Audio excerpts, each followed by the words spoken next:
Hello, everyone. Welcome back to episode something something, because I don't remember, of the Far Off Films podcast, where have to not open my blinds and see the moon, otherwise I may turn into a giant veg rabbiting rabbit monster. Yeah, I'm Jules from the channel The Walrus Man. Who's here with me? Go. I thought Luca normally goes I'll make next, right? Timmy Oh, is it second. me next? No, I'm always lost. I'm always Okay. lost. Well, Yeah, it's always you're always okay. second, and then Okay. Luca says, and I'm Luca. Okay. Yeah. Yeah. I'm just realizing that now. My bad. I'm Victor Quartermain from Victor Quartermain Jong-un Productions. And I'm Elizabeth from. Oh wait, she's a shit person. And I'm Gracie from Made It. Oh fuck, She she's also a shit person. Oh god. I'm Charles Melton from. Oh god, wait, I don't want to be in that situation. I'm just Luca from Floopy Could have Doopy. just said your Lady Tottington. There Yeah, we you go. could have just said you're Lady Toddington. Oh yes, I'm Lady Tottington from The Curse of the Were-Rabbit. But yes. Most epic Um, movie ever made, but we'll get to that later. Yeah. How are we all? Yeah, I'm doing good. I'm doing good. Just got back from the new Miyazaki less than an hour ago. Which, speaking of, do we want to Well, just jump right into it? okay, yeah. So we're just gonna say right now, Luca hasn't seen the movie, but Jules and I needed to go into spoilers because we have a lot to say about it. So Yeah, Luca, if you want to deafen this or Luca. something, I don't know. Yeah, Yeah, we'll send you a message when we're. Yeah, yeah. Well, I can go under the radar if you guys Yeah. want to spoil it. yeah. Yeah, But and then try you can you come know, back out for the May December discussion. yeah. Timmy, just so I'm not instantly gone from the episode, do you wanna do a pretty a very quick Yeah, I'll give. Napoleon discussion, because I Oh, don't think any of us really have a lot to say about Yeah. this movie. sure. And you I can honestly, spoil away with Um, Napoleon. I don't give a shit. I mean, read a book. You'll know what happens to Napoleon. Like it's open If you know Wikipedia. anything Yeah. about Napoleon, then you know the movie. Yeah, just go to Wikipedia. You'll Yeah, I know. fucking figure He out what met the his movie's defeat about. at Waterloo. Like, that's all I know. That's cool. Crazy. Yeah, he lost at Russia. Wow, crazy. It's not it's like I took a history class one time. Yeah, so yeah, spoilers for Napoleon, but you honestly shouldn't care because this movie was genuinely kind of a If waste you of time. It's spoilers, if you've read Napoleon's Wikipedia page, it goes yeah, into heavy spoilers about his no life. joke, and I'm being 100% serious of this. Just watch Oversimplified's videos about Napoleon. Like his videos about this subject is seriously more entertaining and more fascinating than like anything that happens in this movie. So like yeah, hashtag Oversimplified. Go watch his videos. But yeah, Napoleon is the new Damn, I didn't know Ridley we were getting Scott. shout outs on here. Well, I'm a huge fan of his channel because I'm a huge history buff, and you know he makes really great history videos. So you know I just Shout outs, Doom says. Yeah, anyway. yeah.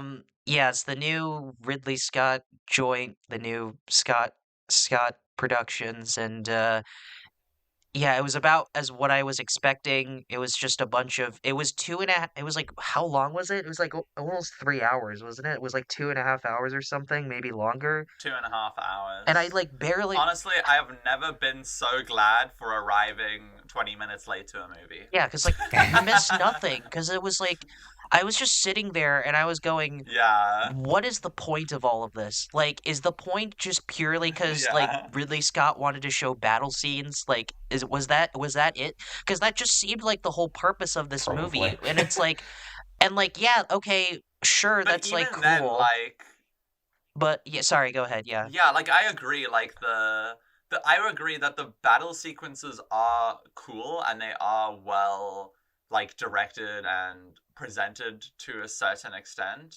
They are the most entertaining part about the movie. But also, like, they were just presented in such a weird way for me at certain points. Like, they felt, like, weirdly modern. Like, you have, like, these, like, camera zooms and, like, shaky cam kind of stuff that all feels like it's shot on, like, a modern digital camera. And it's like, this is not really giving me a sense of the time frame. This is not really giving me, like... It feels like it's trying so hard to be, like, epic and, like, cool, you know? Yeah, but it, like... And it's not really, like... And it also really doesn't fucking help when everything is so desaturated. Like, all the color is just sucked out of the movie in these battle scenes, especially in the battle scenes where it's like, look how cool it is. Everything is desaturated. It's like... So who cares, you know? And it's like, and I don't know about you, but like I was enjoying the battle scenes at a point, but I was so mentally exhausted with this movie and I was so like bored that I like at a certain point the battle scenes became just as monotonous as the rest of the movie. It's like, wow, cool. Here's another scene where like cannons are being fired and here's another scene where guns are being like at a certain point I just didn't care anymore. Like when the Battle of Waterloo like happens, I was so checked out from the whole experience. Like I was like, I don't give a shit. I don't care about anything that's going on. It's like, and the problem is like I found no, I mean, sorry, you go. I was just my problem is like you could totally make a Napoleon movie work. I think like if you just had some sort of interesting angle, like you could totally make something like this work. Definitely, you could easily make a Napoleon movie work. Ridley Scott just in fact, made the most. His life is so interesting that there was no way that this movie shouldn't have been this bad. Yeah, like Stanley Kubrick was going to make a movie about Napoleon at that. Like that's how interesting this guy's life is. Like Kubrick himself was going to make a movie about him. So like this should have been kind of a slam dunk, but like it felt like, and this is my problem with like Ridley Scott for the past like I don't know how many movies at this point, but like he seems to like enjoy taking the most boring, generic, like by the numbers approach to these historical epics ever, because like this felt like the most boring like recounting of a Wikipedia page I've ever seen ever. Like holy fucking Christ, like it was a lot of information that was being told to me, but like the whole time I was like, so what? Like, what's the point of this? Like, what am I supposed to get out of this? Like, it's just like, okay, this happened, and then this happened, and then this happened, and then this happened, but it's like, but there's nothing for me to emotionally attach myself to. It's just like a bunch of shit that happens and then the movie ends, you know? And apparently there's like a longer version of this. It feels like two separate movies like forced together because like the tone and like the presentation, I guess, and like feeling, I guess, of like the action sequences feels like very like grand and like grandiose in a way. Like it feels like it's trying to have this sense of scale, have this sense of like impact and stuff. And then you cut to like the like scenes with oh fuck, why can't I think of her name? Josephine. Yeah, and then you cut to the scenes of, like, Josephine and, like, in the castle, and it feels like it's trying to do, like, this silly, like, Barry Lyndon-esque, trying to poke fun at monarchy and, like, the French culture of the time and stuff like that, and it just really didn't work yeah. at all. It felt like House of Gucci, but I was thinking the Napoleon. exact same thing. It was like it was so cringe. It was like they were trying to be like, oh, look how scandalous it is, like between like Josephine and Napoleon, but it was so cringe. It was like just as cringe as House of Gucci. It was the same exact shit. I was just like, Jesus, Ridley, just stop. I can't handle this.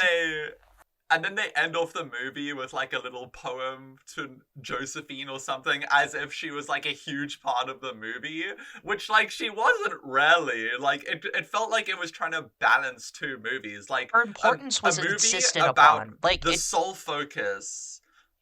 A movie about the sole focus of Napoleon and Josephine's relationship in itself, give that to Pablo Larraín, that sounds like an amazing movie. Yeah.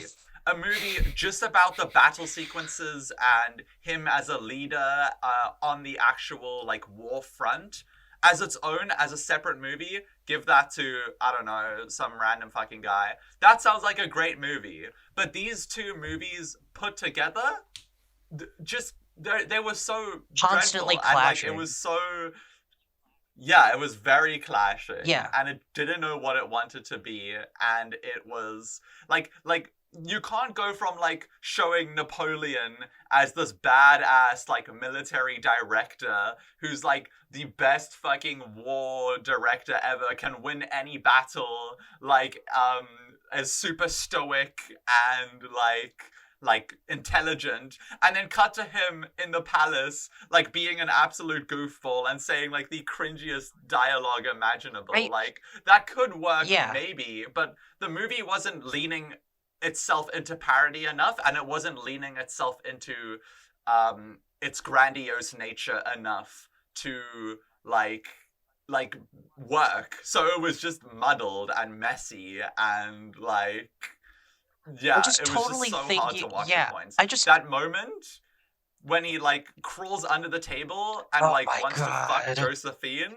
is, like, so unbelievably hard to watch. It was so cringe. It was like, I can't use another word. Like, it just perfectly describes this whole mood, like, parts like that. It was just unbelievably cringe. It was just, because like you said, I think you could totally make that work. And to be fair, that's basically what Napoleon was. Like, he was this, like, legendary war general that was undefeated, but he was also, you know, kind of a cuck, like, kind of like a, you know, goofball, like, idiot type person. Like, it makes sense. And I think you could totally make that work. But in all honesty, it's so I think confusing. to make that work, you need a better... They needed to lean into it being more parody, or, like, Barry Lyndon, like, like, making fun of... I guess you haven't seen Barry Lyndon, I haven't seen it. You don't really know what I'm but no, but, like, about. but, like, generally, Barry I know what Lyndon you're talking about. Is a movie... Barry Lyndon is a movie that, like, has, like, genuinely, like, tense battle moments that feel, like, grand and feel, like, impactful, and it also manages to, like, poke fun at, like, Victorian culture and, like, old-timey nonsense in a very humorous and, like endearing, I guess, like, earnest, that's the word I'm looking for. Earnest way. It's, like, a very earnest movie, and it knows what it is, and it balances tones very well. And this just does not. It's cringe. Yeah, it is just very cringe. And I don't know about Napoleon feels like a 14-year-old boy. Exactly. Like, it feels like a 14-year-old wrote this. Like, and this sounds nitpicky, but I really couldn't get over this. Like, I really, really fucking hated the fact that all the French characters in this film just had English accents, like, or, like, and I guess in Joaquin Phoenix's case, Americans' perspective. But, like, and on paper, that's fine. Wait, like, I was talking to this about my friends. I have a whole spreadsheet of this. See, I'm gonna go into this quickly. I'm trying to say, I'll let you get to your point, but what I'm trying to say is, like, every French character in this movie has English or American accents, which would be fine, like, on paper. I have nothing against that, but the problem is that there are actual English characters in the movie that also have an English accent, so it's never fucking clear to me who is French and who is English. And on top of that, you have Russian and, like, German characters that have accents, so it's like, then what the hell is this? Like, it's like they couldn't commit. What I was gonna it's say. like they couldn't commit to one. It's like, just pick one. Like, have everyone either speak English or have everyone have you can't do both. Like, what is this? Like, this is like fucking middle schooler shit that should be obvious, but I guess Ridley Scott just didn't realize that. So it's like, oh my god, like... Yeah, so not only that, so, like, I that you said, you took the words right out of my mouth. So there's moments, like, so everyone's speaking English except the Russians for some reason have an accent. Yeah.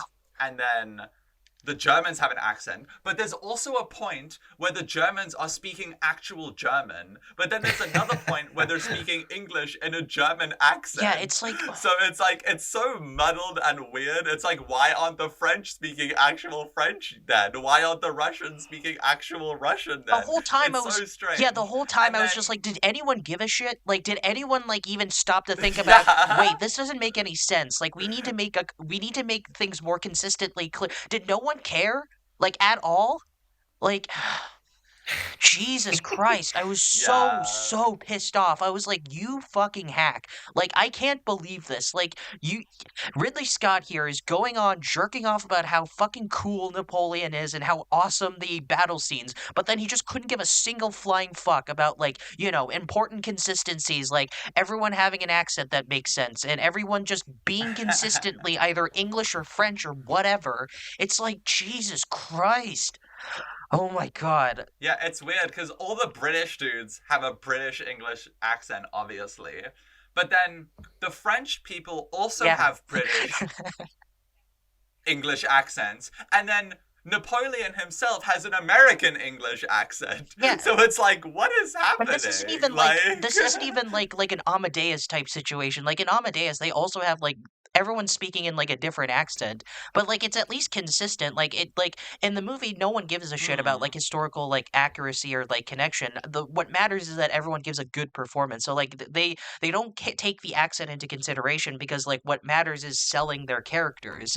But that's not what's happening in here. It just seemed like everyone is speaking in whatever the fuck they feel like. This is not an Amadeus type thing at all. And it's like, but again, like I could forgive all of that, honestly, if there was just something for me to latch myself onto, but there's nothing. There's like nothing for me to connect to. Like I love Joaquin Phoenix, but in all honesty, and I don't know if you can disagree with me when I say this if you want, but I think he's like horribly miscast in the movie. I don't know why Ridley Scott chose Joaquin Phoenix for this role. Like I love Joaquin Phoenix. This is the first time I have sat down and watched a movie with him in it. Yeah. And been like, this is genuinely a dreadful performance. He was like totally miscast. He sucks. He was like fucking terribly sucks. miscast. He- And like I guess like Vanessa Kirby Yeah. was like fine. I guess she was like decent, but like they didn't have chemistry. Yeah, she was alright. They didn't have chemistry. That's the problem. No. Like the movie expects you to give a shit about their relationship, but they have zero chemistry. So that like that's like I have even less of a motive to like care about their relationship. It's like this whole film is just like insisting upon how important it is. It's like the Family Guy meme. It's like it insists upon itself, Lo. It's like that's the whole movie. It's like constantly telling you how awesome and epic it is, but like I at no point did I care about anything that was happening. It was like and like yeah, it's just I'm trying to communicate my hatred into words, but I really can't because that's how pissed off I am. That's how Damn. angry I was watching Hatred. the film. Yeah. Is it? I have a Yeah. question. Is it Sure. more like in regards to the screenplay? There's this thing I call, I think other people use this term as well, called Wikipedia cinema, where it's just like movies that kind of you get the same amount of enjoyment like reading the Wikipedia page, like which I with honestly Ridley think you Scott get- has done a lot of, like all the money in the world and House of Gucci and stuff. And It's like, written by the same person who Spielberg's The wrote All the Post, Money in kind the of. World. It's written by the same person as All the Money in the World, so yeah. take that So as what you will. does it fit yeah. into that genre? Probably. Like, would I get? Oh yeah, If I really 100%. wanted Like to kind of experience this, I could just read I think you Napoleon's Wikipedia page. you could honestly Yeah, get you- more you- fun. you could. You could get more fun reading the Wikipedia page than watching the movie. Like I'm not, and I'm being 100% Yeah. serious when I say that too. Like Hmm. it's and Yeah, maybe it's like an before I went to audio this visual thing movie- just to go along with the Wikipedia page. yeah, maybe. Like one of those things that they put in museums just when historians are narrating. We were like, this and that and Battle of Waterloo. Honestly, Just and I'm simply trying to Easter like eggs make by this clear. fucking Ridley Scott. Yeah, and honestly, like I'm trying to make it. I want to make it clear that like I think for me personally, from a historical perspective, like a history buff man, like Napoleon is a really really fascinating character. Like the Napoleon, that's why they dedicate an entire era of history to him. That's why it's called the Napoleonic era. There's like so much that I think could work in a Napoleon movie. I think he's like a really interesting guy, but like the reason why biopics just tend to fucking suck is because they're always like, like instead of focusing on one specific time or one specific era or one specific thing, they're just like, nah, let's just tell his whole story, But it's like, but by doing that, you just stretch yourself so thin to the point where it's like, man, am I watching a movie or am I in like history class right now? Just to me, when I'm thinking of like good biopics or something, going back to Amadeus, like I guess that's not technically a biopic, but it is about like a famous musician. But like Amadeus is a really fascinating period piece type movie, um, because like the writing is really strong and the characters are really interesting. Like that's what like Amadeus like manages. It's a really long movie, but it manages to hold my attention from beginning to end because of that strong writing and performances. And this movie like has zero of that. Like there's nothing like that. It's just like, whoa, it's cool battles. It's another battle, and it's like, oh, what's Josephine Napoleon up to this time? What scandalous thing are gonna do this time? It's just the same shit over and over again. It's like, like, and I can't believe a 4-hour cut of this movie exists. Like, what could possibly be better about this 4-hour cut? Like, why would I want to sit through more movie of this? Like, Yeah, no. Could barely even sit through this one. When going into it, I kind of knew it wasn't going to be great, so I was like, let me hit up some of that devil's lettuce before I watch this. And Maybe the most boring trip ever.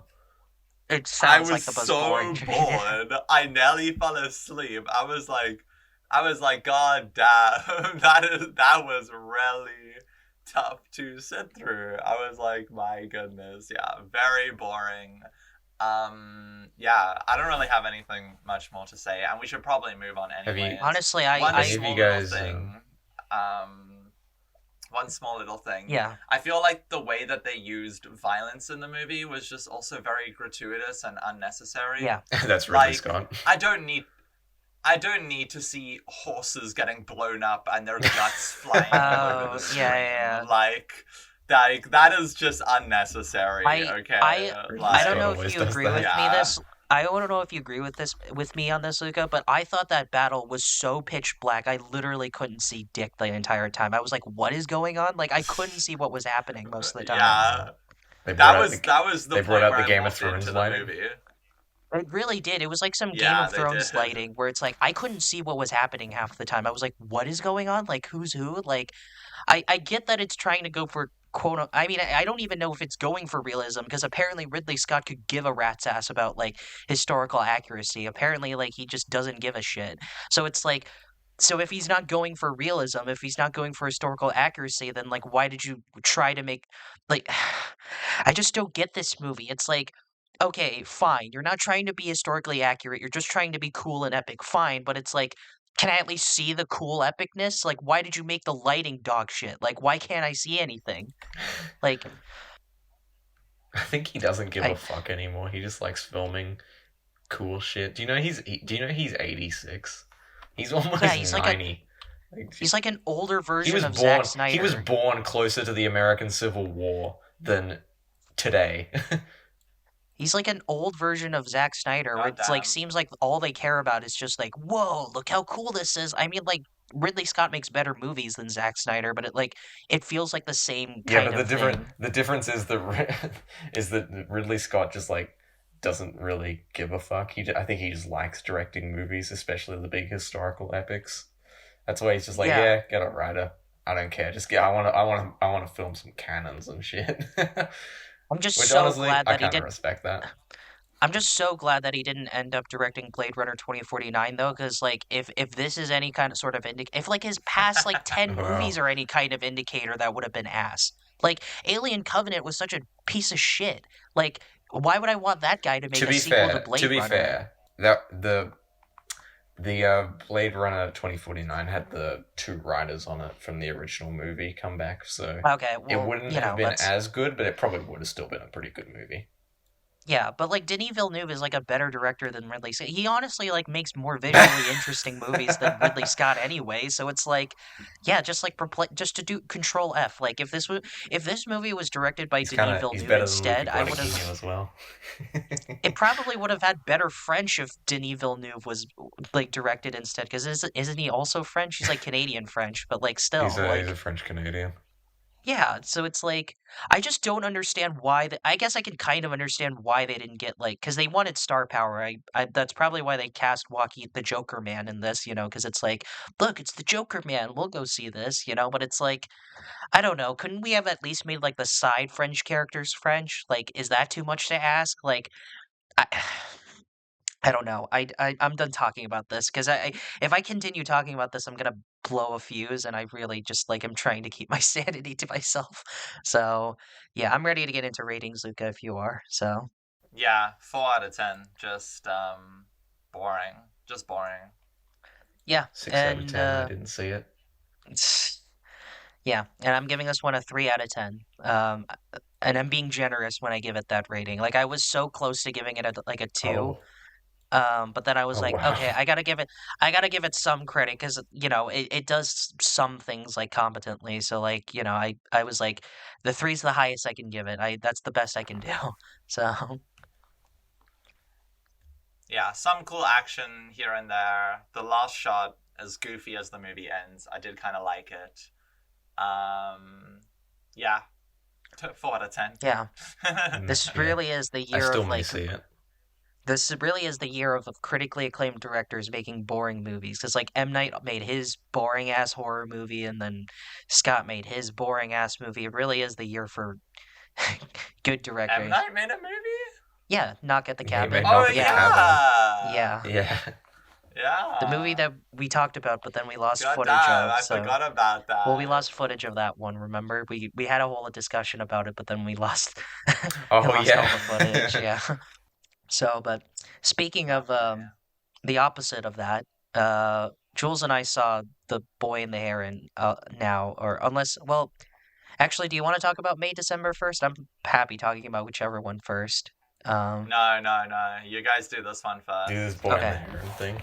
Okay. Well, yeah, Yeah. okay. We'll briefly talk about try to talk non-spoiler things, but then we'll get into spoilers right away. So basically, if you're gonna skip this part of the discussion, I totally understand. Just like right now, There will be time important thing codes. you need to know, yeah, there will There be better time be. codes, but the important thing you need to know is that you need to go into this movie as blind as possible. So I intentionally did not see a single Watch no trailer for this trailers. film. I didn't even look at a single image of this movie. I mean, I couldn't avoid all the images. I saw like one or two of them because like they kept showing up everywhere. It was kind of impossible to see them. But like, yeah, I knew absolutely nothing. Go in blind, and you will be rewarded because this truly is like a spiritual experience. Like if I don't want to say like The Wind Rises is like a realistic ass movie because like there are like fantasy dream elements of it. But like this is like the tonal opposite of The Wind Rises. This is very much like a spiritual. It's almost kind of like a. It's almost like Spirited Away. It's like a spiritual experience where it's like it's the characters like I'm not spoiling anything. I'm trying to be as vague as possible. It's the characters like having this spiritual journey in which they find in of self discovery, in which they find themselves and and grow in some way, if that makes sense. I'm trying to be vague as possible, but it truly is kind of like an Odyssey type thing. Like it's a really really incredible experience. So, Jules, I think we should just give our ratings now, so that people watching who don't want to be spoiled can just like hear our ratings, and then they can skip to something else while we talk about spoilers if you want. Yeah, I mean, I gave it a 9 out of 10. Yeah, I also gave it a 9 out of 10. In a short kind of like, I guess, summation of my thoughts, I did really love it, but the only problem was I did think I kind of juggled a bit too much themes sometimes when I just kind of wanted it to slow down and be a bit more kind of just so I could take in the world of the film a little bit more. Mhm. But it was obviously a very strong, very amazing film. No, I also gave it a high 9 out of 10. It could be like a 10 in a future rewatch. I don't know. Who knows? Yeah. So, um, yeah. Okay. Now let's just get into spoilers. Let's stop digging around. Let's stop messing around and jump right into it or whatever. Um, so yeah, Luca, you might want to. Let's do it, you Yeah, beautiful you might want bastard. to. Yeah. I'll see you in a few, folks. Okay. I'll We'll see let you you in know a when we're few. done Okay. talking about this. Yeah. So, Try not to we, go on for too long because I'm sure Yeah, we have yeah. other things Jules to and talk I about. have a Yeah. very I can't mean to you. guarantee. I can't guarantee about Timmy, but I'll try and keep my thoughts. I'll try to be Okay. yeah I'll set myself a timer, yeah, so we can, because I know we have other things to talk about, so yeah, Timer. but I mean a See you in mental a timer, bit. not like see ya, yeah. Yeah. Okay, Bye, Luca. spoilers. Okay, Okay, so so from the let's get. Do you from the wanna? Do you wanna? Do you wanna start or should I? you know what? Yeah, you start because I'm gonna go on a tangent. So yeah, you start. Go ahead. So Yeah. So I did really love it. I thought it was really beautiful. I actually, kind of small story about when I watched this. I only watched this like sure. 2 hours ago, or I Uh-huh. guess 3 hours ago now. But Yeah. wait, I got into the theater, small theater, really packed. It's opening day today, so opening night, and then the theater played two trailers. One was for Disney's Wish, the other was for Illumination's God. Migration. So I I got got the two Migration ass too. Yeah, experiences. I got Migration. I got Inside Out too. Like I didn't get Wish, but I got Inside Out too. That's hilarious. There's a trailer for Inside Out too. Yeah, it's been out for like a while. Have you not seen it? Oh no.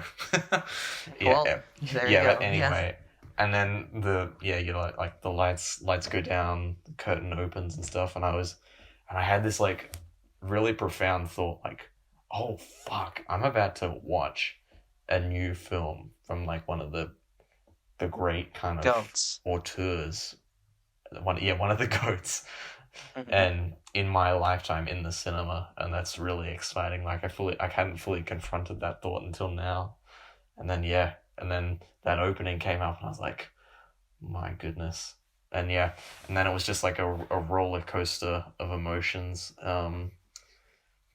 It kind of reminded me of Spirited Away. Oh Although I yeah. got more of Howl's Moving Castle vibes in the first act, honestly. Really? Yeah, I I loved got the it. Wind Rises. I got the Wind Rises vibes more Yeah, I got the Wind from Rises the vibes beginning. as well, though. Hmm. Um, yeah, I loved how restrained it was. What did you think about the Joe Hisashi score, by the way? It's weird. I really really liked it, but I felt I like, loved how you know restrained it how like was. yeah, it was very It restrained. kind That was of like the best way I can it's say very about it, because you know restrained, and how like it's he uses like the single piano notes and stuff, and it kind of, yeah. I don't know if this may be my faulty recollection, but it was, Hmm. I thought it had very restrained use in a good way. Like sometimes when there's Yeah. like one piano note would play like per scene, and then Yeah, it it's would not only like a kind of kick in shitty and it's like, not it's not like a yeah, shitty it's not like legacy it's not sequel he where wasn't it's spam they like weren't spamming the score. I thought it was yeah. very, very well used. Yeah, and it's also not like a shitty legacy sequel where it's like in Star Wars, like a Force Awakens, they like play the Star Wars theme but with like a single piano Yeah, note or yeah, yeah, whatever. It's not like any of that shit. But I know what you mean. yeah. It's funny because it's like I when mean, I think about it is kind of funny because when you think about like the concept of a legacy sequel, it does kind of in a way feel like a culmination of like everything I that he's agree. worked towards, because Yeah, I agree. I could see like isms and elements of like his previous films in there, Same here. all Yeah, in because some I way. it's weird Yeah, and because like in the it feels like they beginning all it's just combined together with like this film's own identity to create this thing, and it really like it lives and breathes like so well. yeah, it's funny. 100% agree because that's honestly like I was having a lot of different kinds of emotional reactions to this movie. So like the first like 20 to 30 Yeah, minutes I I was imagine. like, "Oh, is this like?" Because I was like, "Oh, this is interesting. Like, so is this going to be like another Wind Rises type thing?" Because it's like the way the film opens is like Mm. fucking striking. It's like a the loud noise of Oh, it's like a very of good. an alarm, and it's like him rushing to like save his mom from the burning fire, and it's like they have this like weird, almost like kind of like a Satoshi Kon like weird like abstractism or whatever, where it's like all the characters like Yeah, weirdly yeah. drawn and stuff like that, and it's like so surreal. And I was like, oh, this is interesting. And then like it almost kind of like kind of got a bit Lynchian in the sense that like there's a lot of like really Yeah, like would you say? strange I think it's horrific probably the most surreal one of his films has ever gotten. I Honestly, I agree. I don't think I've seen a Miyazaki film this surreal in my life because there was a lot of like even as an adult I wasn't like and also scared quote like unquote in the physically movie, but kind I of was bridging the spiritual world and the real world together, which he kind of does that a lot in his themes, but he's never yeah. done it like this kind of literally as well. And I think that's where like the Spirited Away aspect of this movie really kicked in for me because like once he and Oh yeah, for that sure. old lady like warped inside the castle and like they have their little adventure where like he gets sucked down into the floor and now he's like in this open sea with like ships and like pelicans and stuff like that. It's like it really just jumped from Wind Rises to Spirited Away and I was like, "Oh wow, like this is I love how like for in this film there's a lot of build up to that strange because you know how in Spirited Away like they're in like the real world for like 5 minutes and then like immediately they jump into like Yeah, yeah, the yeah. spiritual And world. then This is like the opposite. get This is into it quickly. yeah, and this is like the opposite. Like there's so much build up and there's so much like character development, especially for the main character Mahito.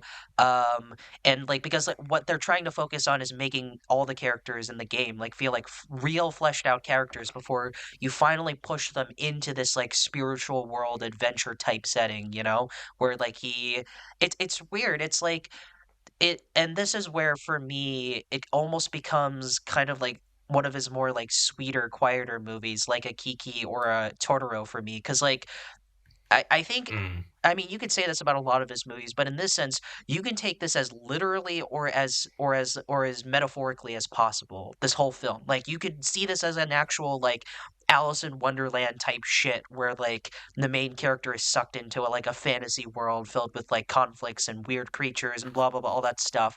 But you can also see it from a metaphorical perspective, where it's like at its core, the movie is about like grief and like getting over the loss of a loved Yeah, one because like they begin with the death of his mom and like you know even though it doesn't specifically mention the fact that like it's him trying to get over the death of his mom, but like they strongly imply that and you can imply this whole adventure as that like it's why like the woman the lady Hima yeah. the fire It's a girl whole that he spiritual kind meets of odyssey for him yeah trying hmm to in this so confusing like new environment, trying to find his the acceptance kind of his yeah his mother's death, like he's venturing into his own self almost to live in the past and kind of to That's why live I'm with the so memory of his pissed mum, that they but didn't go just with this original title because the original title would have totally made sense for something like yeah, this. yeah, Like, The Boy and the yeah. Heron I get makes what it you sound mean. like it's some stupid baby kids movie, which this isn't. Like, this is.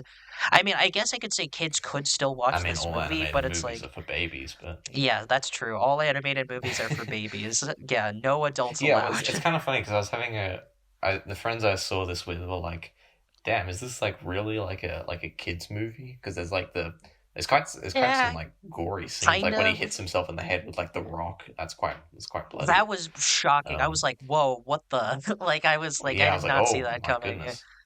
Yeah, it was Yeah, but I mean, it I think obviously I think children could watch this and enjoy this. oh, I mean, absolutely. to be Yeah, fair, my own 100%. my own brother saw it earlier today, and I think he was kind of mixed on it. But yeah, Okay.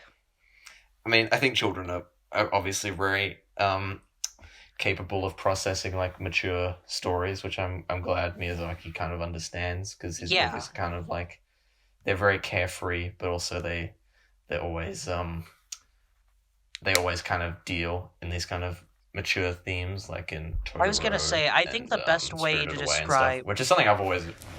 That's the thing I've kind of always admired most about his movies.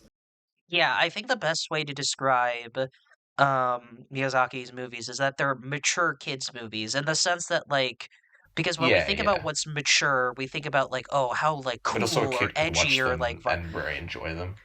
yeah, like Like I've I was on seen Totoro when I was like 2 years old. I loved the yeah, I've fuck out seen of that Kiki's shit. Delivery Service like 20 times throughout my life, like both as a kid and as an adult. Like that's how much I Yeah. love the movie. You know, it's Mm. like but like this it feels so like like you also have to keep in mind like when this was like his last movie, he made this movie for his grandson, I think, because like he knows like he's not gonna live forever. Like the Yeah. dude's an old geezer. He's like He 82, I knows, think you yeah, mentioned. he's Yeah. very not long for this world, Yeah, so like he unfortunately. made the movie for Which, his grandson, which so it's implied that like he made this movie for like a younger audience in mind, but he also knows that like young people can take yeah, like yeah, really deep shit. You just got to give them the chance, you know? And like he's giving young kids the opportunity yeah. to kind of take a lot Kids of are this smarter stuff, than and you it's really think. great.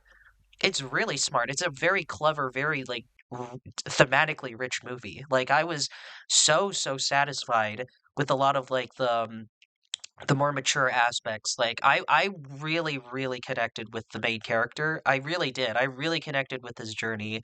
Um Yeah, because yeah. like I really loved how you can internalize like all the stuff that happens in this movie as him trying to like move past his mother's death, because his mom actually does show up kind Mm, of like she shows up as like kind a of in the film. younger like fire lady type.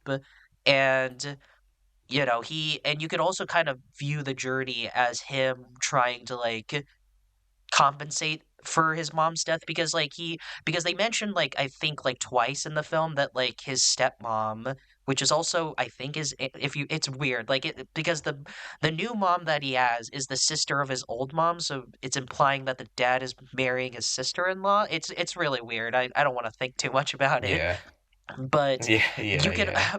but you can imply like him like the reason why he cares so much, because when I went to go see this with my friend, he was like, why was he so insistent um that that Maita goes to rescue his stepmom, which he didn't even seem that close with. And but then he also was like speculating that maybe it's because like he's trying to compensate for the fact that like he couldn't save his old mom, but he can save this new Yeah, mom, you know, which is why he was so like yeah, yeah, determined to save her. And I think that's a really good point. I think that's you could totally look at the movie that way, you know, and but that's why like it makes his journey with his actual mom, quote unquote, like also important because you know, he the movie like has a really touching way of exploring death where it's like you can't bring people back. Like no matter what you do, you just can't. yeah. But what you can do is cherish, you know, the memory you have with them, which is why Memory. like yeah, like they go on this little like almost like Castle in the Sky-esque like adventure, you know, like him and his mom are going on Mm, this little adventure, you know, to like cherish like what little memory he has of his mom, of the good times he had. And when that ending happens, like it's why they go on separate doors, you know, because his mom is like, I really love you and I know you want what's best for me, but like you can't really change what happens, you know? Like I yeah, have to go back to my present, you know, because I can't avoid my death. But I want you to know that like just because I'm gone doesn't mean like I'm gone. I'll always be with you, you know? And I think that's like a yeah, really, yeah. Of really course. touching way of exploring something like that. I think like that's totally very mature for like if I saw this as a kid, I would be like crying right now, you know, because of how maturely it's explored. So Yeah, yeah. I mean, I kind of mm, also, I was more looking at it in the lens of like, like they're hurtling through like this all these doors and all these worlds mm, that's so vast and rich, like in a way that you're kind of like he's hurtling through like an entire lifetime of like of memories and just places and experiences, and it's all going so fast, and he can't really control any of it, despite, and he chooses not to at the end. yeah, He yeah, chooses yeah. not to build the blocks, because, which I Blocks interpreted are in a for way as like babies. the only thing we have is the present. We can't control anything else, and that is an inherently kind of beautiful thing. Yeah. That's when it got like almost kind of like Howl's Moving Castle for me once they introduced like the wizard and like the world Yeah, ending yeah. stone or whatever. It got really Howl's Moving Castle at Voiced that by point, and I Mark Hamill. was that Mark? Oh yeah, yeah, we talked about this. Yeah, Mark Hamill. Yeah, Yeah, that was Mark yeah, Hamill. Didn't sound I like him as well. honestly, Good, good. I mean, I know he's a voice actor, but like, yeah. I couldn't. Yeah, I can't wait to see it. Yeah, I haven't seen the movie. I saw the movie Sub, by the way. I should probably point that out. Um, Yeah, I found the ending really I mean all the stuff with the wizard. I think that was what was I was most confused with at first after I saw the movie. I was like, so what's all that about? you know. And I think there are two ways you can look at that. At least these are at least the speculations that I made about that. One of them is you can take it as literally as possible, which is like I think what was really interesting about this spiritual world is that like so the wizard is Maito's great granduncle. I think that's what they said. Granduncle, Um, yeah. yeah, and like he essentially like is trying to create like a utopia. He's trying to create like a perfect world where there's plenty of food and there's plenty of like there's no conflict, there's no war, blah blah blah blah blah. And I think it's really interesting that this movie is set during World War II because like a utopian like conflict-free like paradise like contrasts very well with what's happening in the real world of this movie, because like World War II and like Japanese invasion, blah blah blah, blah that sort of stuff. Um, but like as you see throughout the film, it's not a paradise, like there's no there the world's run out of fish, so like the pelicans don't have anything to eat. Like the Yeah. parrots or the parakeets are like It's eating a humans chaotic because world. yeah, it's a chaotic world. It's like it's him trying to like desperately. I see the old wizard as like him desperately trying to grasp whatever like paradise he like thinks he's big. It's like, oh, I'm so close. Like Yeah. I just need a Grasp successor. whatever I just need control he has. yeah, I just need a successor. I just need like someone to fill in my shoes so that they can create this perfect world. But like the main character, he was like not only can he literally not become the next wizard because, he has a Harry Potter scar, but also because like he doesn't really want to, because like he Yeah. he only came to this world because he can save his stepmom because he wants to be with the people he loves most, and like the wizard's like really confused. It's like, why would you want to do that? Like the world is a shitty place. There's like Mm. war and famine and disease and death and all this other stuff, and it's like, but I think he also understands that like what's the point of making a utopia if you're just going to be lonely, if you don't have anyone to share that utopia with, which is why like Yeah. he lets the parakeet king like say It's fuck lonely fuck all to to which I feel like in a way is also Miyazaki talking about himself. Like it's lonely it really is, yeah. to be a kind of artist. Yeah, and that's why like I mean I'm not that mad that like this isn't his last movie because I of course want to see another movie from him, but I'm also kind of mad that Yeah. like this isn't his last movie because I think The Wizard is Miyazaki. I think like he's kind of like projecting himself Yeah. onto that character where it's like I love my work and Yeah, I on the think one so hand too. I wish I had someone to take up my mantle, like someone who can continue my work, but at the same time it's like it's also a lonely career, and I wouldn't be surprised if like no one wanted to do this. Like I don't. I'm not forcing Yeah. my grandson to like become an animator. Like if he doesn't want to. Is this a movie Like about Goro, do you think? I don't think it's about Goro because Goro is an executive producer Yeah, on the I mean, movie, and I know it's also not. he also fucking sucks. There's no way he would like. There's no way Haya would like would like. You don't you remember like the hour-long discussion we had on Tales of Earthsea? Did you not remember that? Yeah, Like true. yeah. So But yeah, but it's it's also like if he's the wizard, like he's seeing like he only because like I'm sure you've felt this as well because you've made like short films and stuff, but you kind of you see the flaws in the thing more than anyone, Mhm. whereas other people kind of seeing your work, um, or such as oh, fuck, what's his name again? The character in this Mahito. Maito, yeah. Mahito, when stumbling onto this, sees like nothing wrong and just how beautiful it is. Which I kind of feel in a way it's not intended to be his last film. It's more just like him kind of essentially kind of grappling with his own like morality Legacy. and Oh, his morality own too, yeah. past, meditation on his past, and Mhm. career and like everything he's accomplished and hasn't accomplished to his liking enough and mistakes he's made and successes he's had and yeah, it's very kind of joyful and heartwarming and beautiful and yeah, it's Yeah, it's wonderful.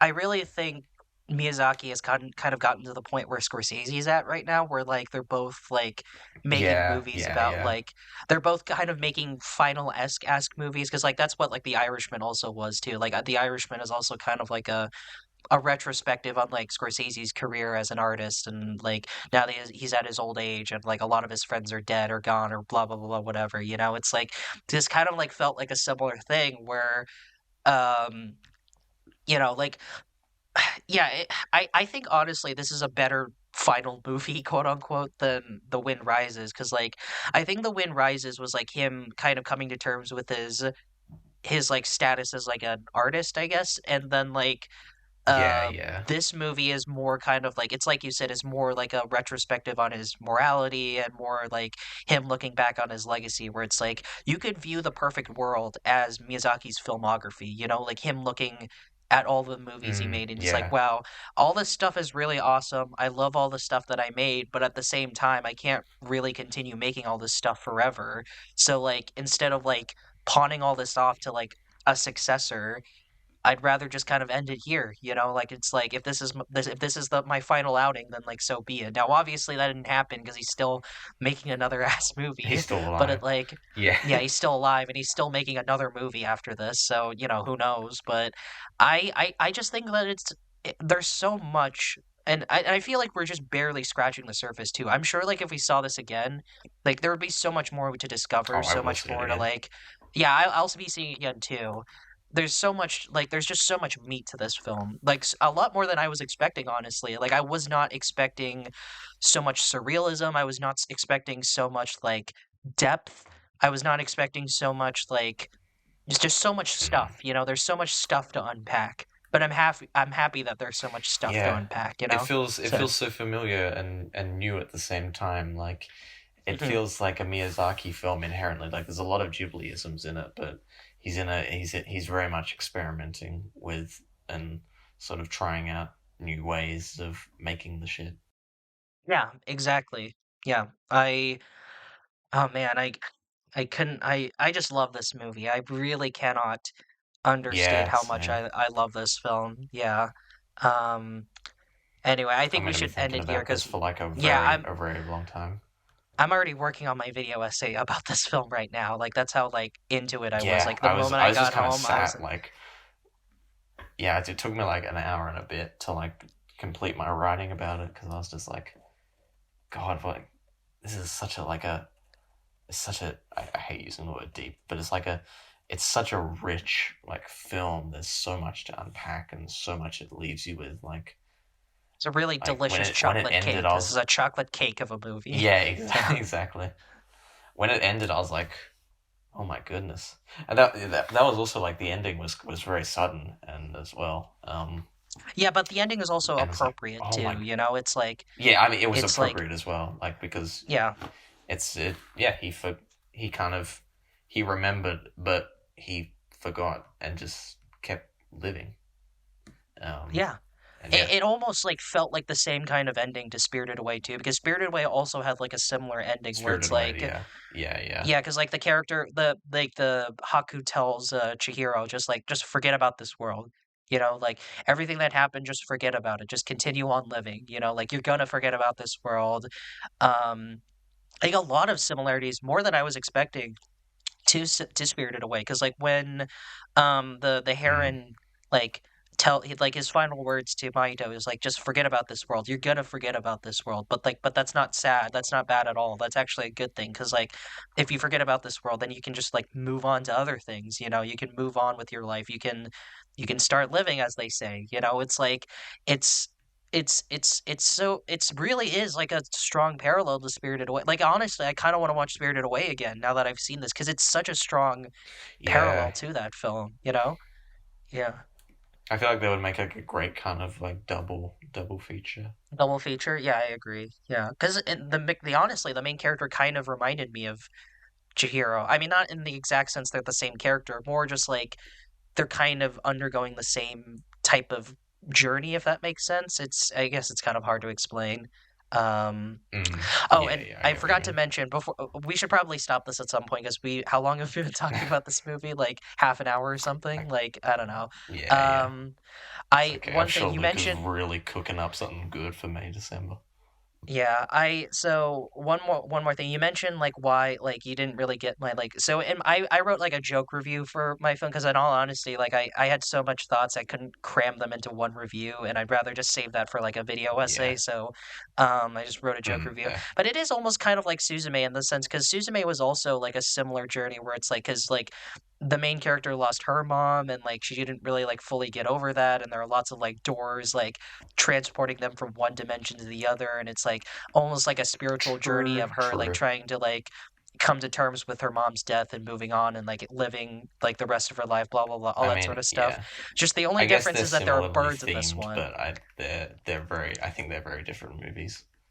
I mean there's no like romance in this or anything, like I mean unless they wanted Yeah, to like yeah, have Maito have kiss his mom, which would have been really fucking weird, but no. Ugh. like all I'm saying is Goro did something similar in Up on Poppy Hill, but I'm not gonna explain further. You just watch the movie. But I'm saying that's what happened. Yeah. So yeah, I don't know if you saw Up from Up Okay. on Poppy Hill, I but haven't seen it yet. okay, It's one of the yeah, Ghibli's I but haven't seen. yeah. So have you seen all of Miyazaki's films? I didn't know you saw The Wind Rises. I'm pretty sure I would have seen on your Yeah. letterbox if you had. Okay. I'm currently kind of going through a Ghibli kind of watch along with my friend. Hmm. Which was originally kind of in preparation for this movie, but we got kind of lazy. So we Yeah. haven't finished it yet. But yeah, I have seen all the Miyazaki's. Where would you rank this? I haven't decided I mean, where I would actually, rank no, this that's yet. not true. I haven't seen the Castle of Cagliostro. Oh, the castle. Yeah, I haven't seen that either. That's like the only one I haven't seen. But yeah, I was wondering like how would you Um, rank this? Because I still haven't decided. I don't know where I would rank this. I would probably need to see the oh movie yeah, again. I can't even begin to answer that question honestly. Yeah. Like, I'd have to think Yeah. about it like for quite a bit. See, I thought like see I'll yesterday I probably say after I finished rewatching a lot of his films. yeah, cause see like last night I was just like I do think maybe I like The Wind Rises a bit more, but okay. I don't know. Like See, every second after this discussion, I'm thinking like, oh, is it better? Like, yeah, that's yeah, the thing, it's because hard. I was like, I don't know where I should. I know for sure. Like, I mean, I obviously seem. I know I like this more than at least three of his movies. So like, I know it's not like at the bottom Oh, tier. definitely. But then I had to think about like, but how much more do I? Because I could totally like see myself liking this more than like.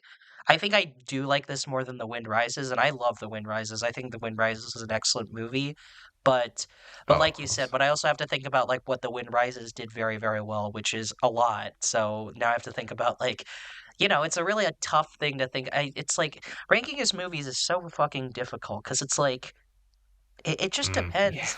You they're know, all really like good. like I like yeah, like The Wind Rises is like I would say like a more deep quote unquote if you want to call it movie than like I don't know Kiki's Delivery Service. But I also like I would be Yeah, more because inclined to he's very rewatch Kiki's varied as Delivery well. Service. Yeah, so it's like I guess it kind of fuck, depends I don't know. what you like I even in like his was like movies. yesterday I was even ruling out it's like okay, well it's not as good as like Spirited Away or Princess Mononoke, so I can just rule that out. But then now it's just like but do I even think that anymore? Because I even said like this could be a 10 in like a future rewatch. So it's like fuck, like is it? I don't know. Like do what do I even believe in at this point? So it's like oh god. Yeah, I would probably need to see the movie one more time before I like do an official ranking of Mm. all of them, but I I'm gonna see it subbed next time. I'm gonna try yeah. to at least. I will say this. Yeah. I know for sure I liked this more than Nausicaa, Ponyo, and Castle in the Sky. I know for sure I liked this movie more than Oh, those definitely, three. So, yeah. definitely. Mhm. Yeah. But yeah, Yeah. So is that all? We should I probably I I'll guess so. I mean, we have send to Luke that a has to be all little cuz yeah, message. we have to move on. So, yeah, I'll send her a message. I just did. Yeah, Don't worry. thank you for talking about this movie with me because I had a lot to talk Yeah. about with this film. I had a lot to get off my chest. So, yeah, Oh, thanks same. for yeah, I mean we both gave ourselves an Yeah. outlet to do that. So, yeah. How long did we talk about this? Like half an hour, I think, right? Half an hour. Yeah. Yeah, I could have gone longer, Yeah, honestly, but God damn. we Very, should have got, but we very, need to move on. So, yeah, yeah. I mean, yeah. I mean, I We'll have suppose we time to already spend gave our half an hour ratings. on the next movie. yeah. I Yep. mean, it sounds like you guys have a lot to say, so Luca, I'll keep quiet about this one. let's go. So, Alright, so can I introduce this one, kind of? Alrighty. oh wait, Sure, we're go doing May ahead. December, Go right? ahead. Or yeah, okay. We also saw